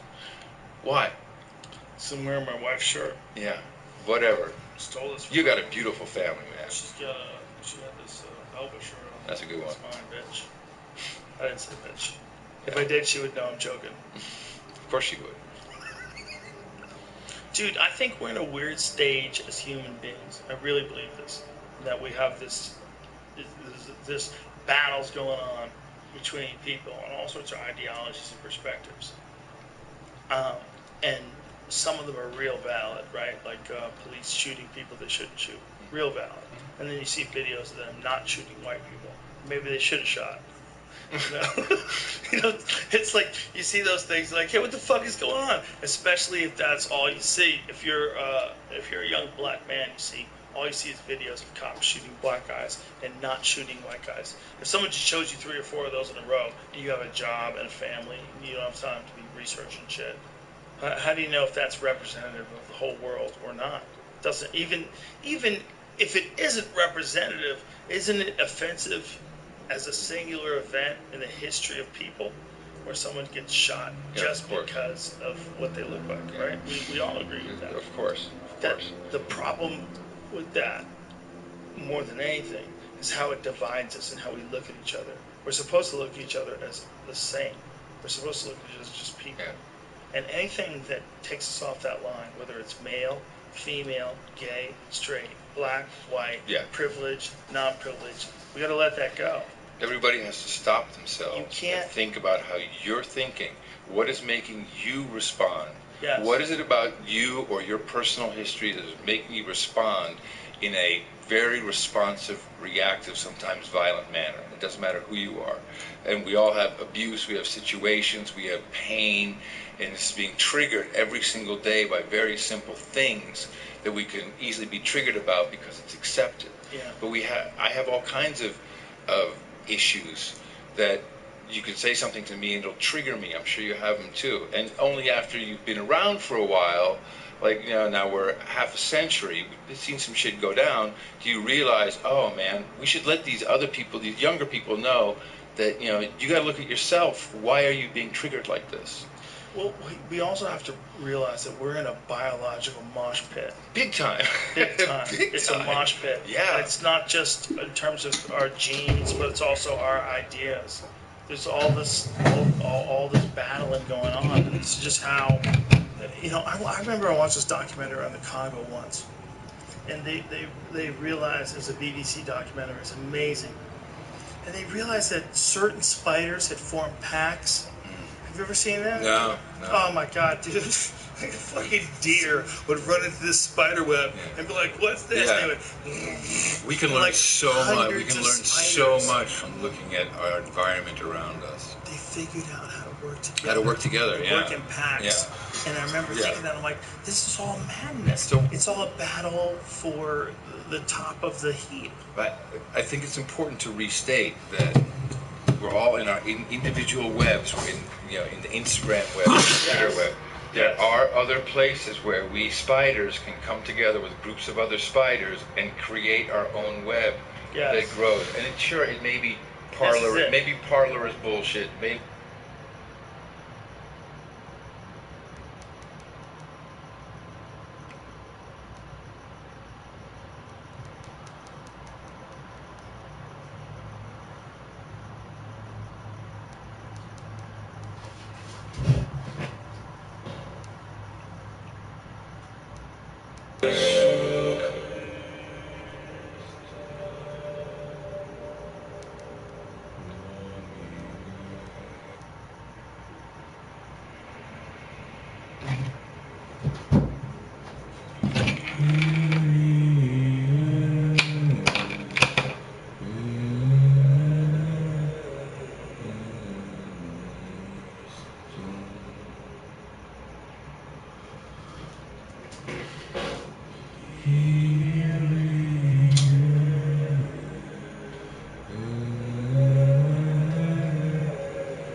That's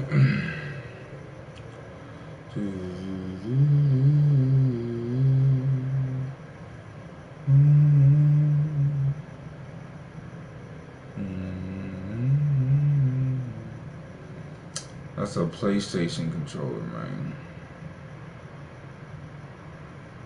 What's happening, y'all? Peace.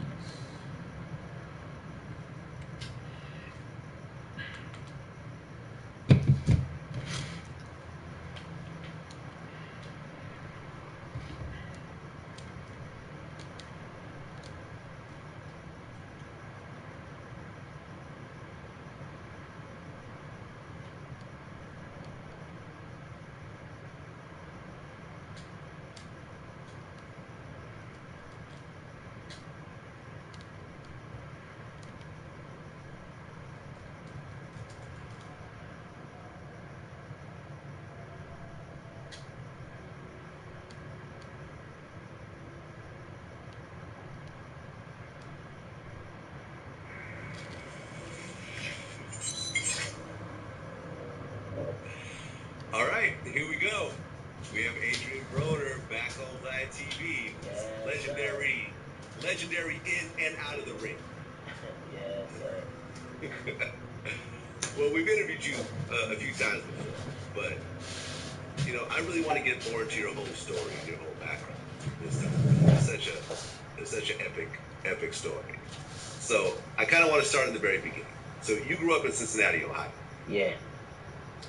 Okay. West side. And what was Cincinnati like during that time? Shit.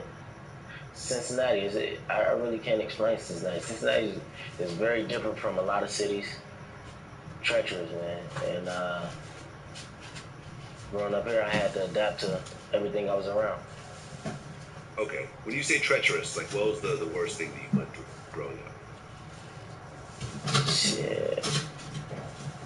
The worst thing I went through was I caught a case and they tried to give me 57 years. So I had to do I did a year fighting the case. I was in accounting. I did a year fighting the case. At that point, I thought it was never. I thought I never was gonna get out of jail. But now I'm here. I'm glad. Okay. And I think we touched on this in one of your previous interviews. Yeah. I don't think I was doing the interview myself. So what exactly led up to you facing 57 years? Man, I allegedly man, a lot of shit. Felonious assault, robberies, gun specifications, just a lot of shit. Okay. And why do you think you started getting wrapped up in the streets like that? Because when you were facing that time, like how old were you? I was 17. Okay. So leading up to 17, what got you mixed up in the streets? You gotta think, growing up, our mom and dad tried to take care of us as much as they could, but we didn't get every pair of new Jordans. We probably got Jordans on Christmas or a certain occasion, and then I started getting older and I wanted shit. So it's either I got to go take for it or go hustle for it. So I had to go get it. Okay. You started doing robberies at one point? Man, hey, I ain't do not one robbery. Okay. On camera. Allegedly. Allegedly. I ain't ever did a robbery. Never did a robbery. Okay. But at one point you got caught for something that you ultimately beat. And facing 57 years as a 17-year-old, I mean, you can't even really get your head around something like that. Man, you gotta think, man. At that time, I didn't give a fuck. They bounded me over and tried me as an adult. So I'm 17 and locked up with the grown-ups and shit. So I ain't care. Everybody in my pod who was going to court and coming back, they'd be like, "What you get?" They smiling like, I got 18. They come back, "Yeah, I got 22, bro. I ain't tripping." So I'm like, damn, yeah. And there's not a person on earth who's not tripping over 22 years. I'm sorry. I mean, you could act as tough as you want around other people, but 22 years, 2 decades, nah. That's something everyone's gonna trip. But you got to think though, we were young and dumb, man. That's all we knew was trouble. So it is what it is. Okay. And you had both your parents at home? Yeah. Okay. And siblings? Yeah, I lived with 4 other siblings, my twin brother, my 2 big brothers, and my big sister. Oh, okay. So identical twin or fraternal? Fraternal. Okay. Grade A. All right. Are you guys still real close? Hell yeah. That's what's up. Okay. Now then at 6 years old, you start boxing. Yeah. Me and him. Me and my twin, actually. There's still rumors that he was better than me. I mean, now, obviously it worked out for you, right? Yeah. But a parent agreeing to let a 6-year-old get punched in the head, like what really goes to that whole process? Well, my dad, he used to always bring the gloves out in the neighborhood, and we used to always just beat everybody up in the neighborhood. And then one day he was like, because we was already football stars, we were real good at football. And one day he was like, I'm gonna take you out to the boxing gym. So we just stayed on him about it, and he took us, and I never left since. Okay, so you started boxing at 6, along with your twin brother. Yeah. And like at the time, who was better when you guys first started? We was both just really good. We won everything. Every time we fight, the whole tournament stayed to watch our fight, and we put on shows. So you guys were naturals. Yeah. Did you guys ever fight each other when you got mad? I mean, we brothers. Of course we fight, but we won't ever box each other or nothing like that. They had to stop us from sparring each other, though, because it used to get so bad. Yeah, no, you hear brothers, like I remember when I interviewed this dude Sosa, who was part of BMF, he used to say how Big Meech and Southwest T used to always be at odds to the point where they would actually get into fist fights, during their arguments and literally punch each other in the face and everything else like that. But it would get so bad they would get into arguments that would end in fist fights. Yes, all the time. All the time. Yes. 2 brothers would literally punch each other in the face. But you got to remember something. See, they balanced each other, because if they would have stayed together, we would have went to the next level. We would have got there. But see, one of them would tell you what not. They criticize each other. They would, and they listen to what one another say, but they get so mad at each other. Well, actually, he gets so out of hand. That dude just don't want to be bothered with. The dude is a laid back guy. He ain't really with all that. Did that ever go that far with your brother or not? Hell yeah, plenty of time, man. Plenty of time. So your brothers punched you in the face and then vice versa. Yeah. Okay. So then 6 years old you start, and then at what point? Was it Golden Gloves originally, or was it some other tournaments? Silver Gloves, Junior Olympics, and shit like that. Yeah. Okay. So at what point did you actually start entering tournaments? As babies, 8 years old. So 8 years old, they're throwing you in the ring with other 8-year-olds. Yeah. And you're a killer. Yeah, bad. Yeah. They know too. Okay. Because I read that during your amateur career, you had 319 fights under your belt. Yeah. With 300 wins and 19 losses. Yeah. Number one, of those 300 wins, how many of them were knockouts? A lot. I used to hurt kids, man. We used to hurt kids. It used to be hard for us to get local fights, so they'll fly people in, and they'll weigh way more than us, because nobody our way would want to fight us, so we'll still fuck them up, though. Okay. Now, what about the 19 losses? Shit happens. The Lakers don't win every night. you know. That's still a hell of a record, man. To think that, that's not normal, is it, for someone to have that many fights? 319 fights as an amateur. For us, we almost fought like every week, though, because we got a good amateur program here as far as boxing. And, back then we had Ricardo Williams in the gym, Money Rosa was down here helping with that, with the whole organization. My coach, Mike Stafford, who still is my coach today. And we had a hell of thing going with the kids. Okay. And did you win the Golden Gloves and all the tournaments at that point? You know the craziest thing? I never fought open class. Like I never fought like like yeah, it's amateur, but I never fought open class as far as adults. I never fought in the Golden Gloves, the USA Championships. I never did none of that. That's why so many motherfuckers respect me. I never did none of that. I never fought in the Pan Am Games. I never tried out for the Olympic team. I never fought in none of that. My last amateur days was Junior Olympics.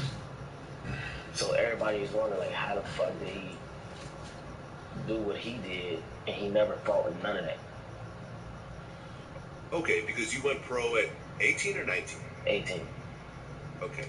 When so I got you turned 18. When I get out of jail, I just told him I'm just gonna go pro. So, 18 years old, you decided to go pro. At that point, you're all in. Yeah. And you start out as a super featherweight originally. Yeah. Okay. How much did you weigh back then? I was going to the weigh about 128, 129. Okay. So, you turned pro, and your first 3 fights was Alante Davis, David Warren Huffman, and Ramon Flores. Yeah. And you knock out all 3 of them in the first round. Yeah. How crazy was that? I was just living in the moment, man. For me, back then, I didn't care for money. I didn't care for the money.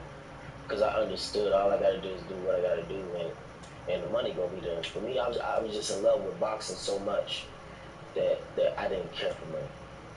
That's why when people see me, like, I fight on Saturday night and I'll be right back in the gym on Monday. Yeah, I was chasing the dream. I knew I had a lot to do. But how did it feel to win your first professional fight? It was surreal, man. It's crazy. It was crazy. That shit was only 30-something seconds. 20-something seconds. So really just like on some Mike Tyson shit, you just came in, knocked him out, and then boom, done. Yeah. It was a bad knockout too. He fell in his face, he was out. Like when you first got into it, because everyone kind of models their career, with someone else. Was there a certain boxer originally that you were like, yo, I want to be like this dude. I want to be like The first guy I looked up to was a guy named, he became a world champion. He's under my stable too. Rashi Warren. Everybody called him Luke. He gave me my first whooping ever. He gave my first ass whooping ever too. First day in the gym. He was 9, I was 6.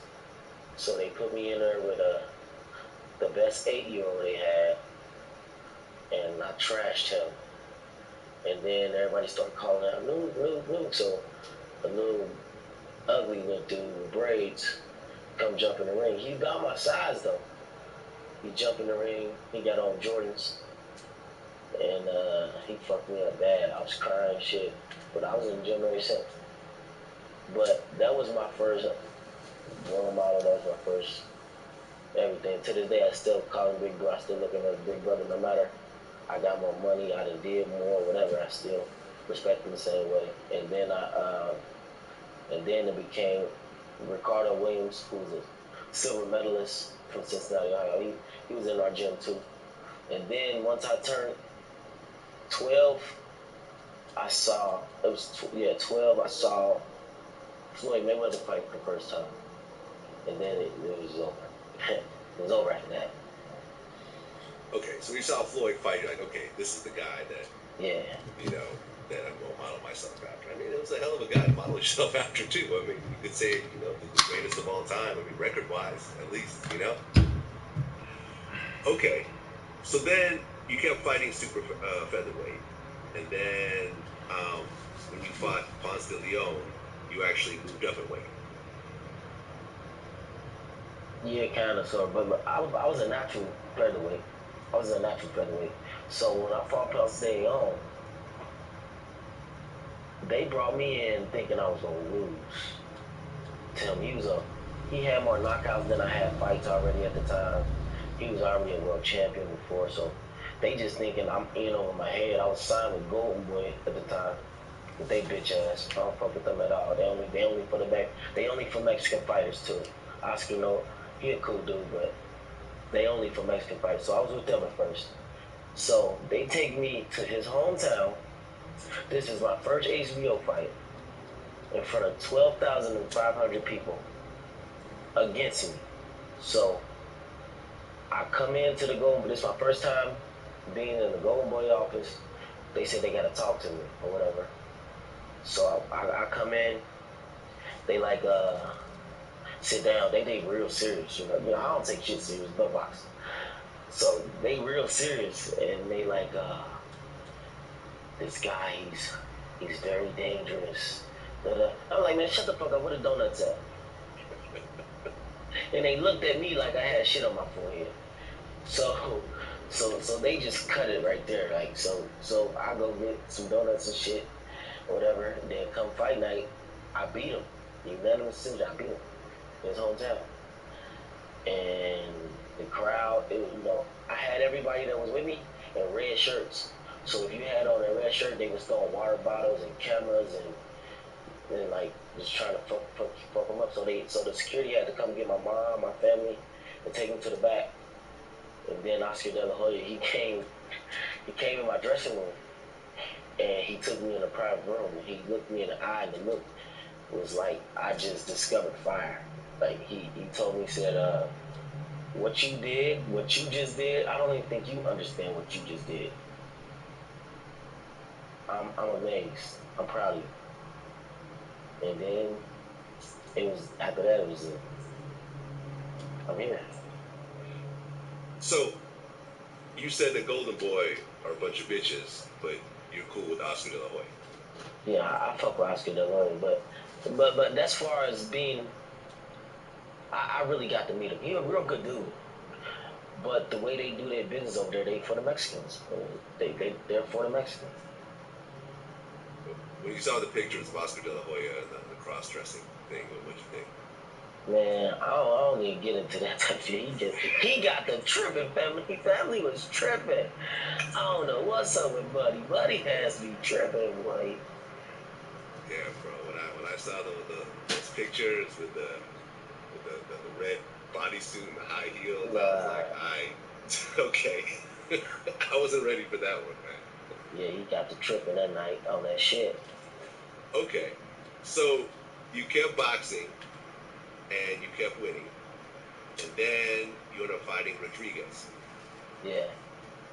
You beat him in the third round, and you get the WBO super featherweight world title. Yeah, my first one. So that was your first world title, right? Yeah. You're how old? I was 21. Yeah.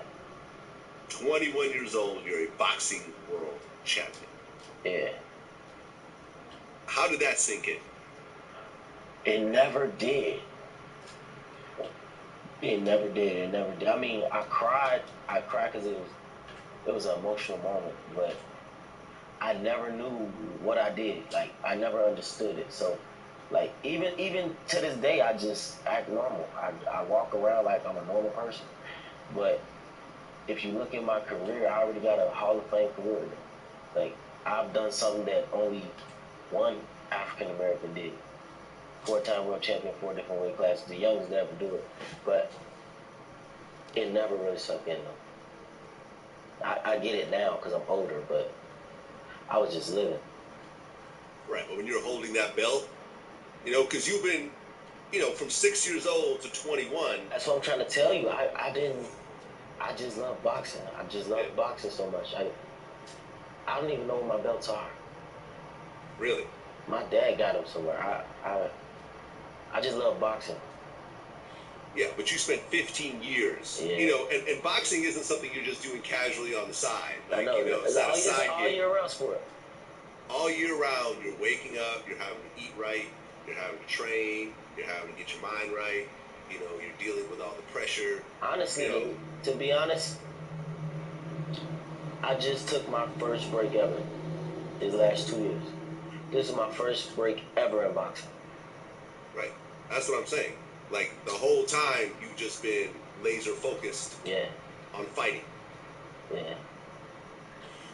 You know, during this time, as you're building up to become a world champion, um, you know, people try to test you.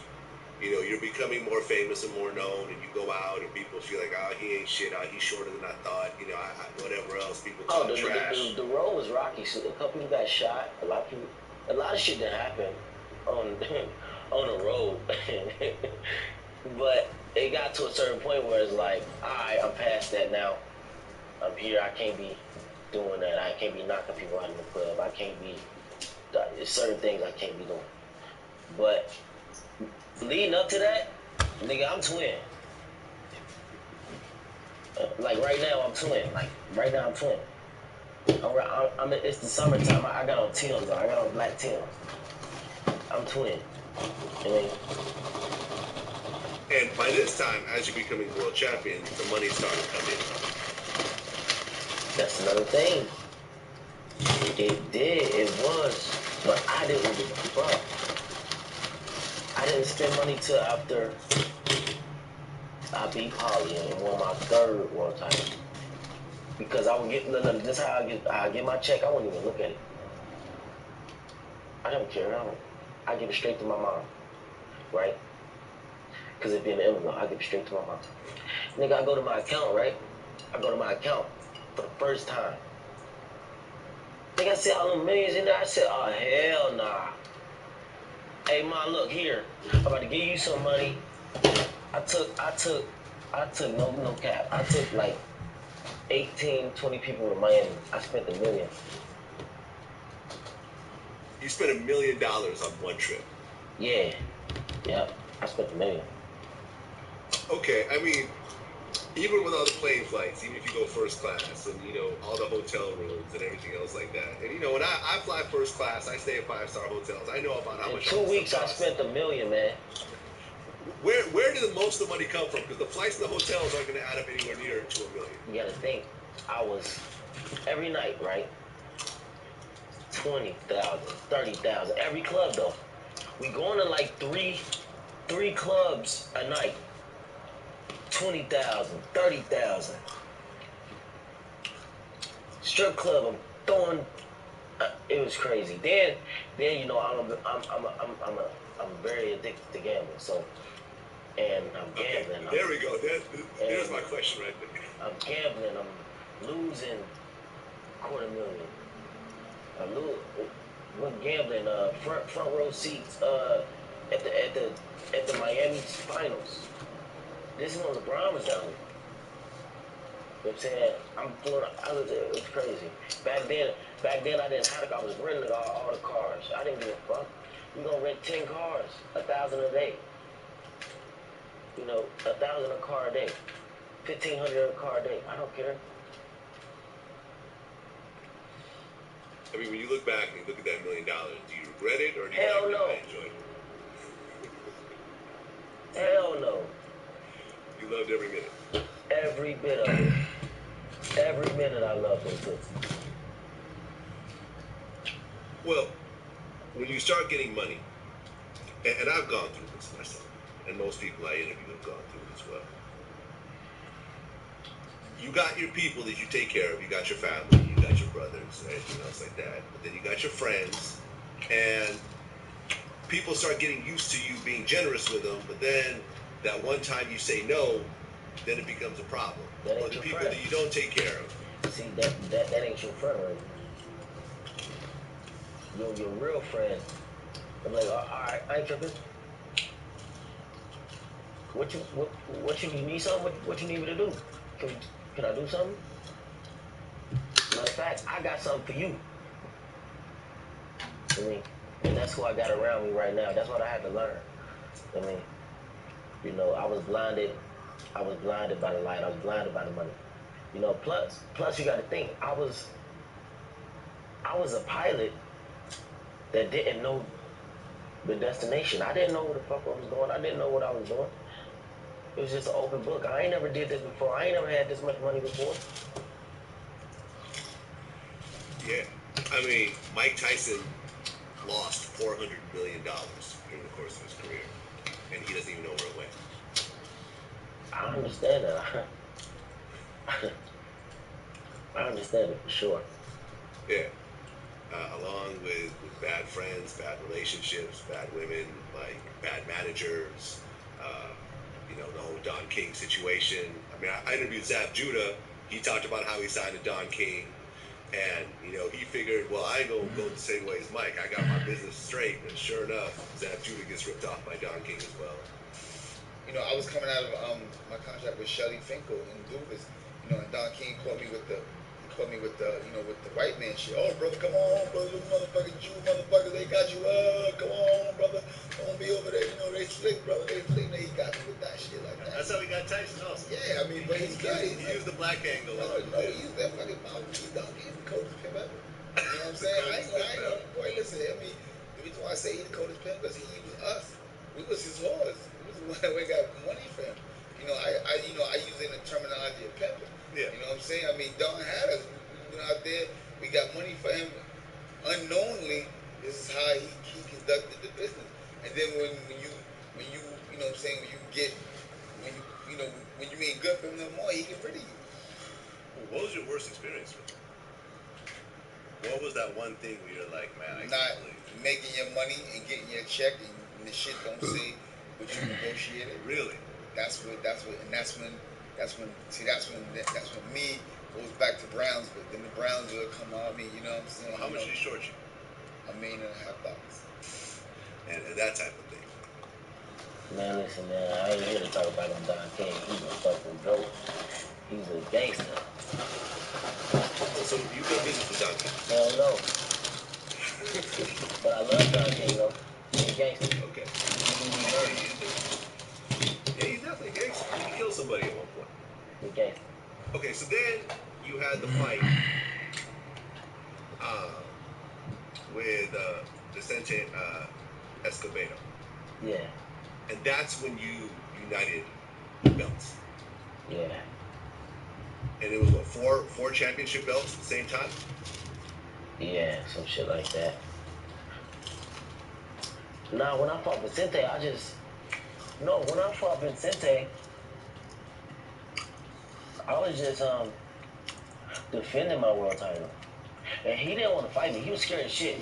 I was overweight that fight. I was overweight that fight.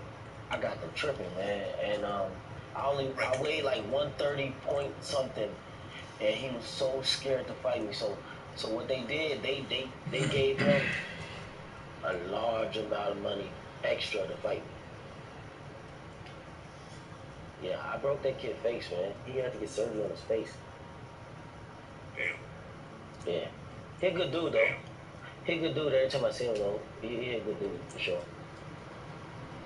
Okay, and then the next fight was DeMarco in 2012. That's when I won my second world title. See, a lot of people don't know. And DeMarco's still knocking these little niggas out, too. He just knocked somebody out. But, DeMarco, he was the champion.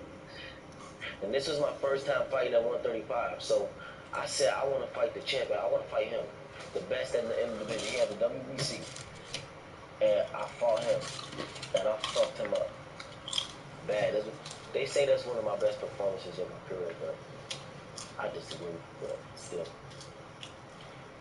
Well, after that fight, Ring Magazine ranked you the 5th best active fighter out for that. Yeah. I know. I was a wrecking ball, man. That was that fight was fun though. Okay. Then you fought Reese after that. He was tough. If you look at the fight, you probably won't think so, but he was a rugged Irish dude, man. He was real tough. He took a beating too. But he was real tough. Okay. And then you started moving up a weight again. You went up to welterweight. Yeah. And then you fought Nagi. Paulie Malignaggi. See, that's what I'm saying. Sorry. See, right, like at this time, I'm just boxing. I'm not worrying about my money. I'm not worrying about nothing. I was just boxing. I was just in love with boxing. And one day, let me tell you how this fight happened. One day, I think we was at some fights, and Paulie Malignaggi had just beat Zab. I think, no, he beat, I don't know if he beat Zab. I don't know, he beat somebody. But I'm like, I want to fight him. I called Al and I said, I want to fight him. And Al, he paused, like, are you serious? You gonna go all the way up? Because you know, I never fought 140 yet. I was still at 135. So I jumped up 2 weight classes. He was like, you gonna jump 2 weight classes and go fight him? I'm like, yeah, I can beat him. And I fought him in his hometown too. He was the champion. Yeah. Well, yeah, after the fight, you said, I came in town and I got his belt and his girl. Yeah, I did. I was fucking this girl all week. You were fucking his girl before the fight. Yeah, it's crazy, it's crazy. Look, I didn't have her at first, right? Robert Easter Jr., my little brother, he became world champion too. He is like, hey, she hit me up on Twitter. This one, Twitter was doing their thing. She was like, she hit me up on Twitter. I'm like, give me her number. So I got her number. She came over and I actually took her to the press conference and everything.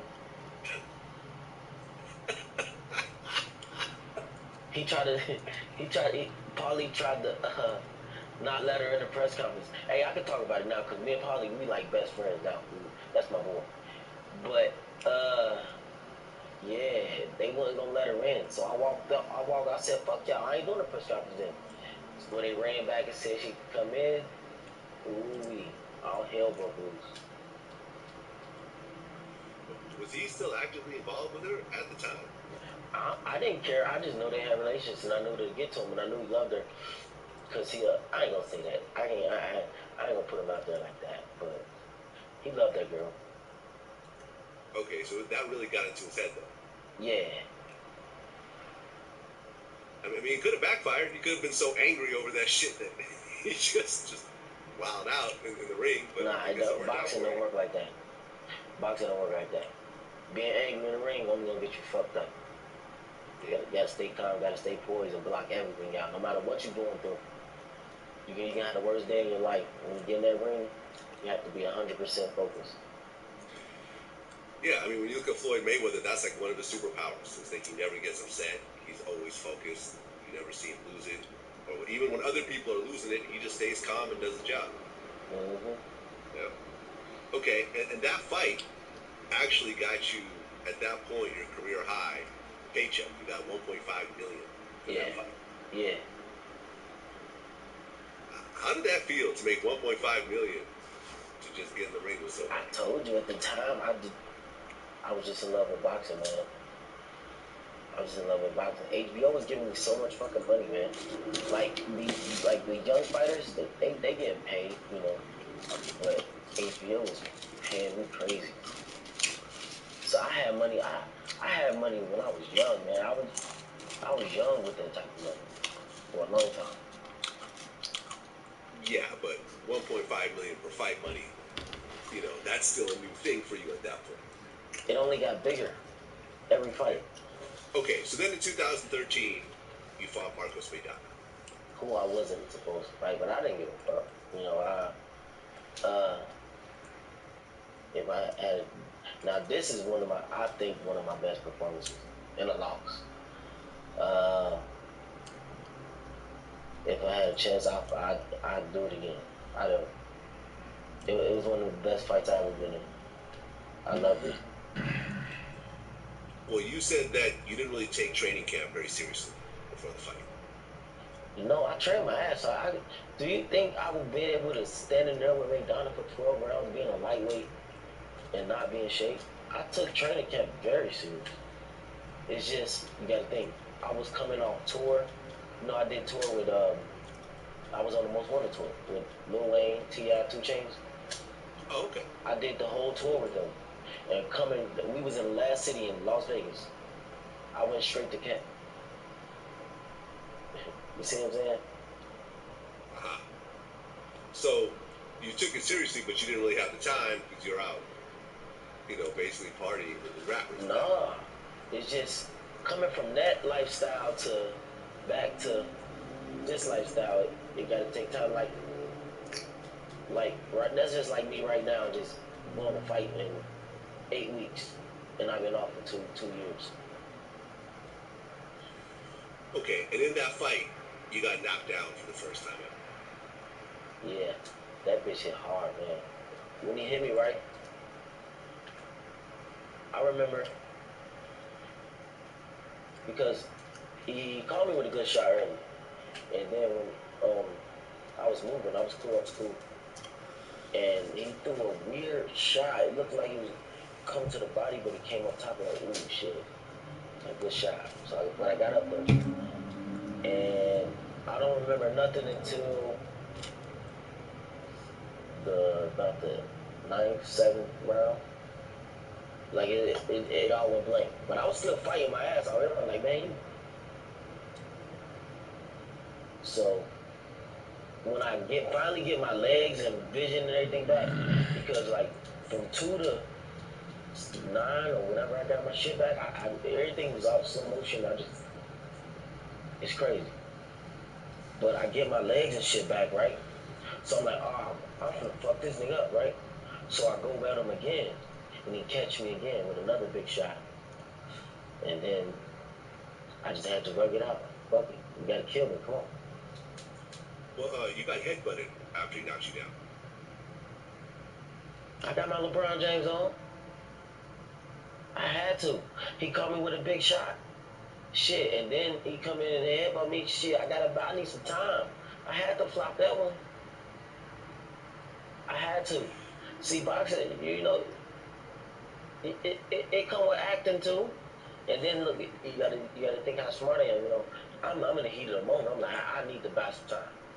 If I don't buy that time right there, he probably would have got me out of there. I was fucked up. But you know, I did what I had to do, and I got through it. I was alright. Well, they announced the decision. He ends up winning in a decision. Yeah. And then before they do the whole post-fight thing, you just walk out of the ring. Yeah. And at that point, fans were booing. They were throwing drinks at you and everything else like that. Why did you walk out before actually, doing the proper stuff? Man, my emotions rolling. I ain't care for no interviews, man. This, you gotta think, this my first loss in my career. So, it's like, man, fuck that. My jaw was fractured. I mean. Oh, you had your jaw fractured? Yeah, I broke his jaw. I didn't know though. But I broke his jaw. He fractured my jaw. Well, I guess afterwards you actually apologized. You said, I'm sorry for running out on all the fans after my fight. That was wrong with me as a fighter.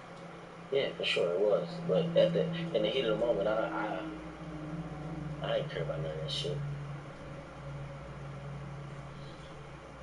Okay. You said, I think I interviewed with ESPN, you said, we're talking about the fight, you said, my mind is set on war, I had a bad night, he was the better man that night, but he didn't beat me, he out-hustled me. I respect everything, I respect him, but I'm ready to go back to war. Yeah, he ain't gonna fight. He said he won't ever fight me again. Like that. He said I'm the strongest fighter he ever fought. I was a lightweight though. So then you go up into, you're at light welterweight right now. Then the next fight was you and Molina. Yeah. Which you end up winning again. Of course. I destroyed him. That was an easy fight. That was pretty easy. I cruised my way through that fight. Okay. And you got another 1.25 million. Yeah, on paper. Yeah. And he only got 150,000. Yeah, they gave me that on paper. What does that mean? I would kill me if I told you. Okay. Okay, then your next fight was with Tatum. Yeah. No. But you win again. He was tough. For the first 4 rounds, I always tell him this was the toughest 4 rounds of my career. I don't know why. It was a small ring, and it just felt like I could not get this motherfucker off me. And then after like the 4th round, I saw myself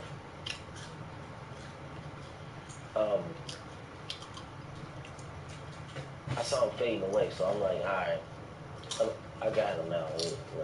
It got easier after 4 rounds. He was tough though. Okay. But then 2015 rolls around, and you fight Sean Porter. Yeah. You end up losing to a unanimous decision to Porter. Now, this is the only fight that I can't ever get over because I know he can't beat me. And this is the only one time ever in my career I bullshitted. I bullshitted and can't. I bullshit. I swear. And I never been able to forgive myself. Like now, this is only one. This the only fight, or like if I had a chance to do it all again, I would do something. This the only fight because I know for a fact he can't beat me. And yeah, I did a camp in Vegas. I was out gambling all night, losing 300,000, might win 500,000 all night. Then I trained, and it was just some bullshit. I'm out at the club with Chris Brown. And it was too much. I was tripping. But Sean Porter won. He won, but he didn't dominate me or nothing. When you go look at the fight, shit, I didn't have a scratch on me. You know, it's just what I couldn't do. I wasn't, my mind wasn't right. I wasn't in enough shape to do what I was supposed to do to win a fight. That's all. So I'm hearing high stakes gambling Yeah. throughout this interview. You know, lose $250,000 here, make $500,000 here, lose 300,000 here. Do you feel like you have a gambling addiction or not? I love gambling. I gamble with anything. If I want to bet 100 real quick, flip a quarter, I'll cash out it to you. Yeah, sure. Let's do it. I'm dead ass. Now look. Okay. I'm gonna shake the dice, right? I'm gonna throw them in the air. I'm gonna let them fall. Okay. I bet I 7-11 or 10-4 in just 2 rolls. Now you can bet whatever too. I got a little bit of money on me. Hold on. Let me see. This is the only problem I have nowadays, pulling money out of my pocket.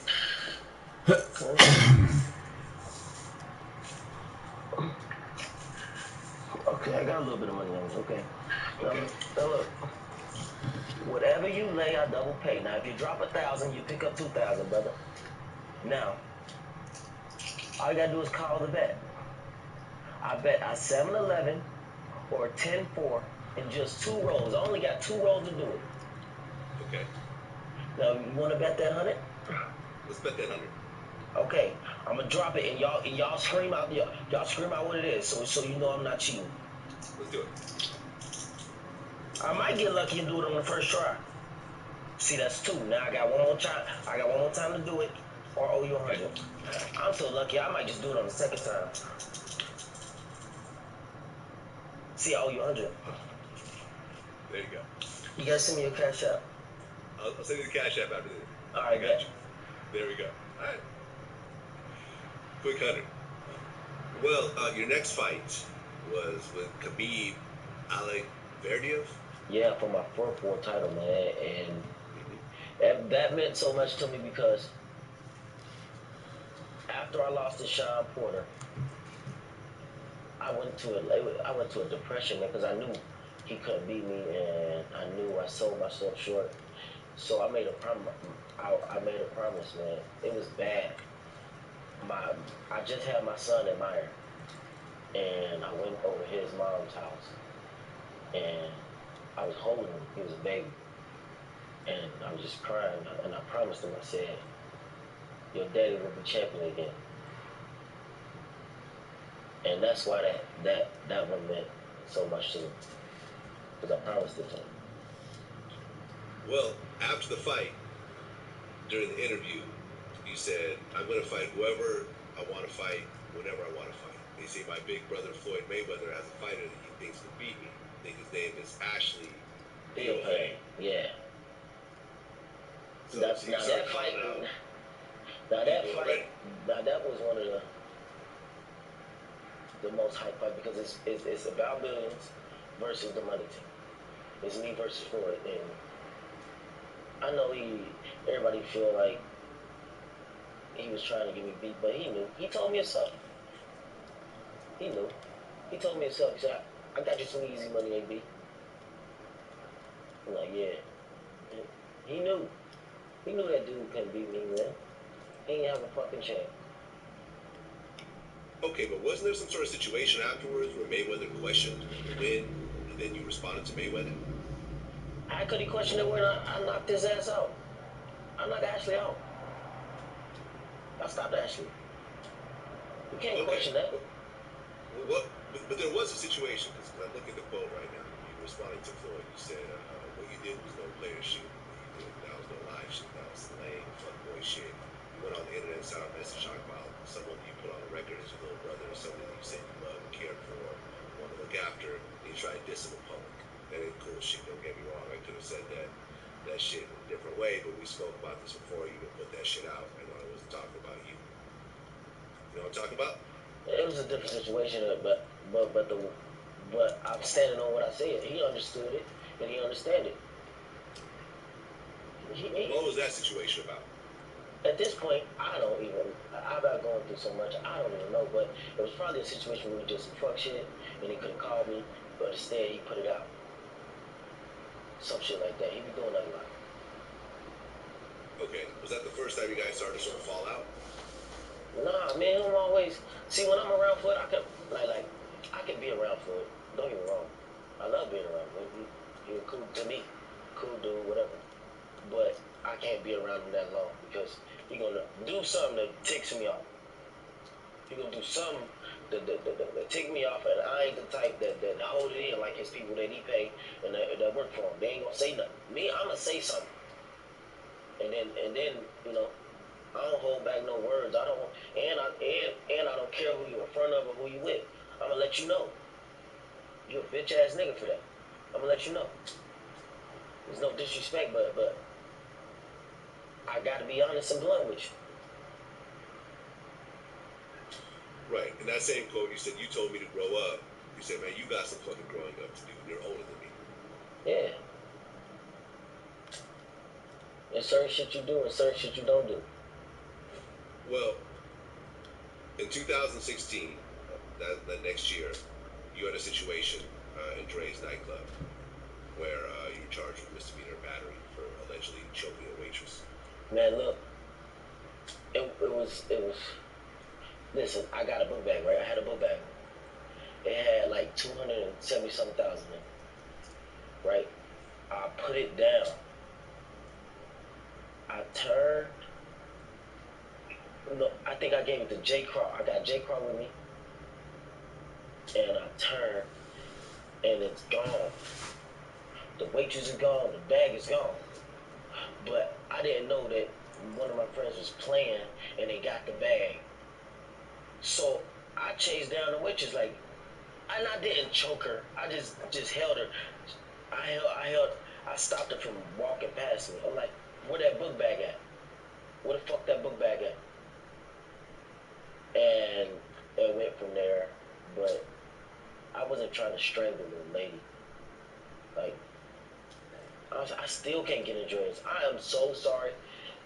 Dreads, can y'all please let me back in? That's why I don't like Vegas, because I can't get in dreads. Can y'all please let me back in? I'm sorry. Public announcement. I'm sorry. To the lady, I apologize. I was wrong. Can we get past this? Because every time I go there, her husband worked there. He cusses me out. I don't even know if they still together. Like, please, let me back in Jordan's. I mean, yeah, if you have a bag with $250,000 in it and suddenly it's gone, I can see how most people just freak out and be like, yo, start looking around and be like, yo, who got my $250,000 right now? Yeah, it was crazy. Okay. And I guess the next year, you were talking about actually training Chris Brown for the Soldier Boy fight. Yeah, man, that nigga, he did some hate shit again, man. He stepped on my toes again, man. Floyd. So Floyd came in and said he'd do it instead. Man, listen. I really had them ready to fight. Because you know they both cool with me. You know, Chris is my brother, and Soulja Boy is my brother too. So they like, we gonna call Agent Bronner and set up the fight. So I'm talking to both of them at the same time. I'm talking to Chris. I'm talking to Soulja Boy, and then next thing you know, here comes Floyd. I'm like, oh shit, he done fucked everything up, man. I mean, as rich as Floyd is, he still wants that clout. He still wants that to go viral. He still wants that public attention. I mean, that's just him. I mean, a lot of people don't understand it. I just understand him. I mean, that's just him. I don't be getting into that shit. What do you think, being around Floyd, what do you think was the most craziest purchase you've ever seen him do? You talked about the flying people out and the private jets and all that. The craziest thing you've seen? The craziest thing I seen? That $18 million watch he got. Yeah, that's one of the craziest things I've seen of his purchases. That watch. Yeah, that watch is insane. Yeah, but I seen he got plenty other $1 million watches as well, but that one is just over top. So then the next fight was Granados. Yeah. Let me tell you how this fight went about. Granados is a nice friend of mine. I brought him to camp with me. I paid him to be my sparring partner and shit. So they call me, right? They give me like 4 names. Blah, blah, blah, blah, blah. And he was one of them. So I'm like, shit, me being me, see, this type nigga I am. Me being me, I know you can't beat me, but I'm gonna get you some money, because you my friend. I'm gonna get you some big money that you would have never made in your life. I'm gonna get you some money. So I called him. I'm like, hey,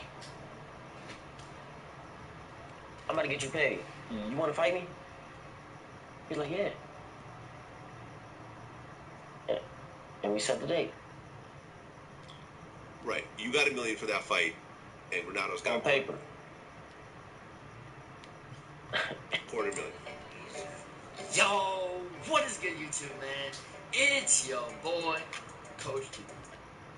At the beginning of the year with your demigod center build, and you're like, I'm on YouTube today, and I need to find the best animations so I can get contact dunks, finish everything on the rim, because as you guys know, the paint defense is so OP this year. I need to know the dribble moves to get me up the court, to create space, and get open, and all that good stuff, yo. So I'm about to put you guys on right now. So starting off with the shots, I've been using Dwayne Wade. I'm an inside, so I can't really shoot like that, so I don't really shoot the ball, but Dwayne Wade is probably the best option. Free throws, Michael Jordan, this doesn't matter. I use that for my career. And now let's get into it. So dribble pull-ups, you want to put that on big. Spin jumper, big. Hop jumper, big. This whole column doesn't really matter this year.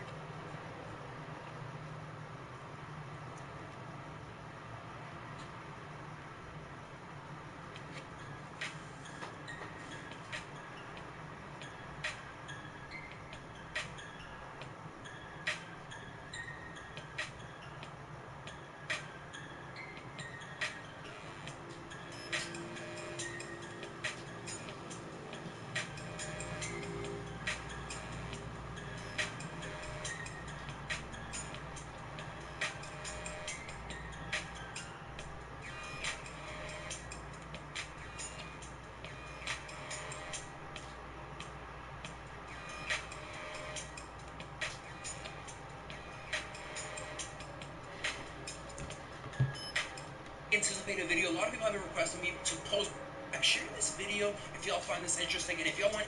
So basically, what y'all requested was for let's say your power forward. These right here. Okay. So I was using JUMPSHOT 38 and release Rudy Gay. So for both of them as well. So if we find Rudy Gay right over here, where is he? Rudy Gay right here, and then we got Rudy Gay here as well. So basically, JUMPSHOT 38 release 1 and release 2 of Rudy Gay. For blending, it doesn't really matter because, like I said from previous videos, the blending is basically the same exact release. I personally put it 50-50. It does not matter. So for this particular build, I did put max release because JUMPSHOT 30 is kind of a slower jump shot. So, but if y'all can kind of play around with this, like y'all can see right here, it is the slower speed. It's pretty slow. I like my jump shots pretty quicker. But yeah, this is what it's looking like for this jump shot for this video, y'all. So I equipped this, like I said, for my power forward, who is 6'8", and if y'all want to see requirements for and why y'all are not getting certain jump shots, watch my most recent video, and I explained everything pretty deeply and everything in that video. So if y'all found this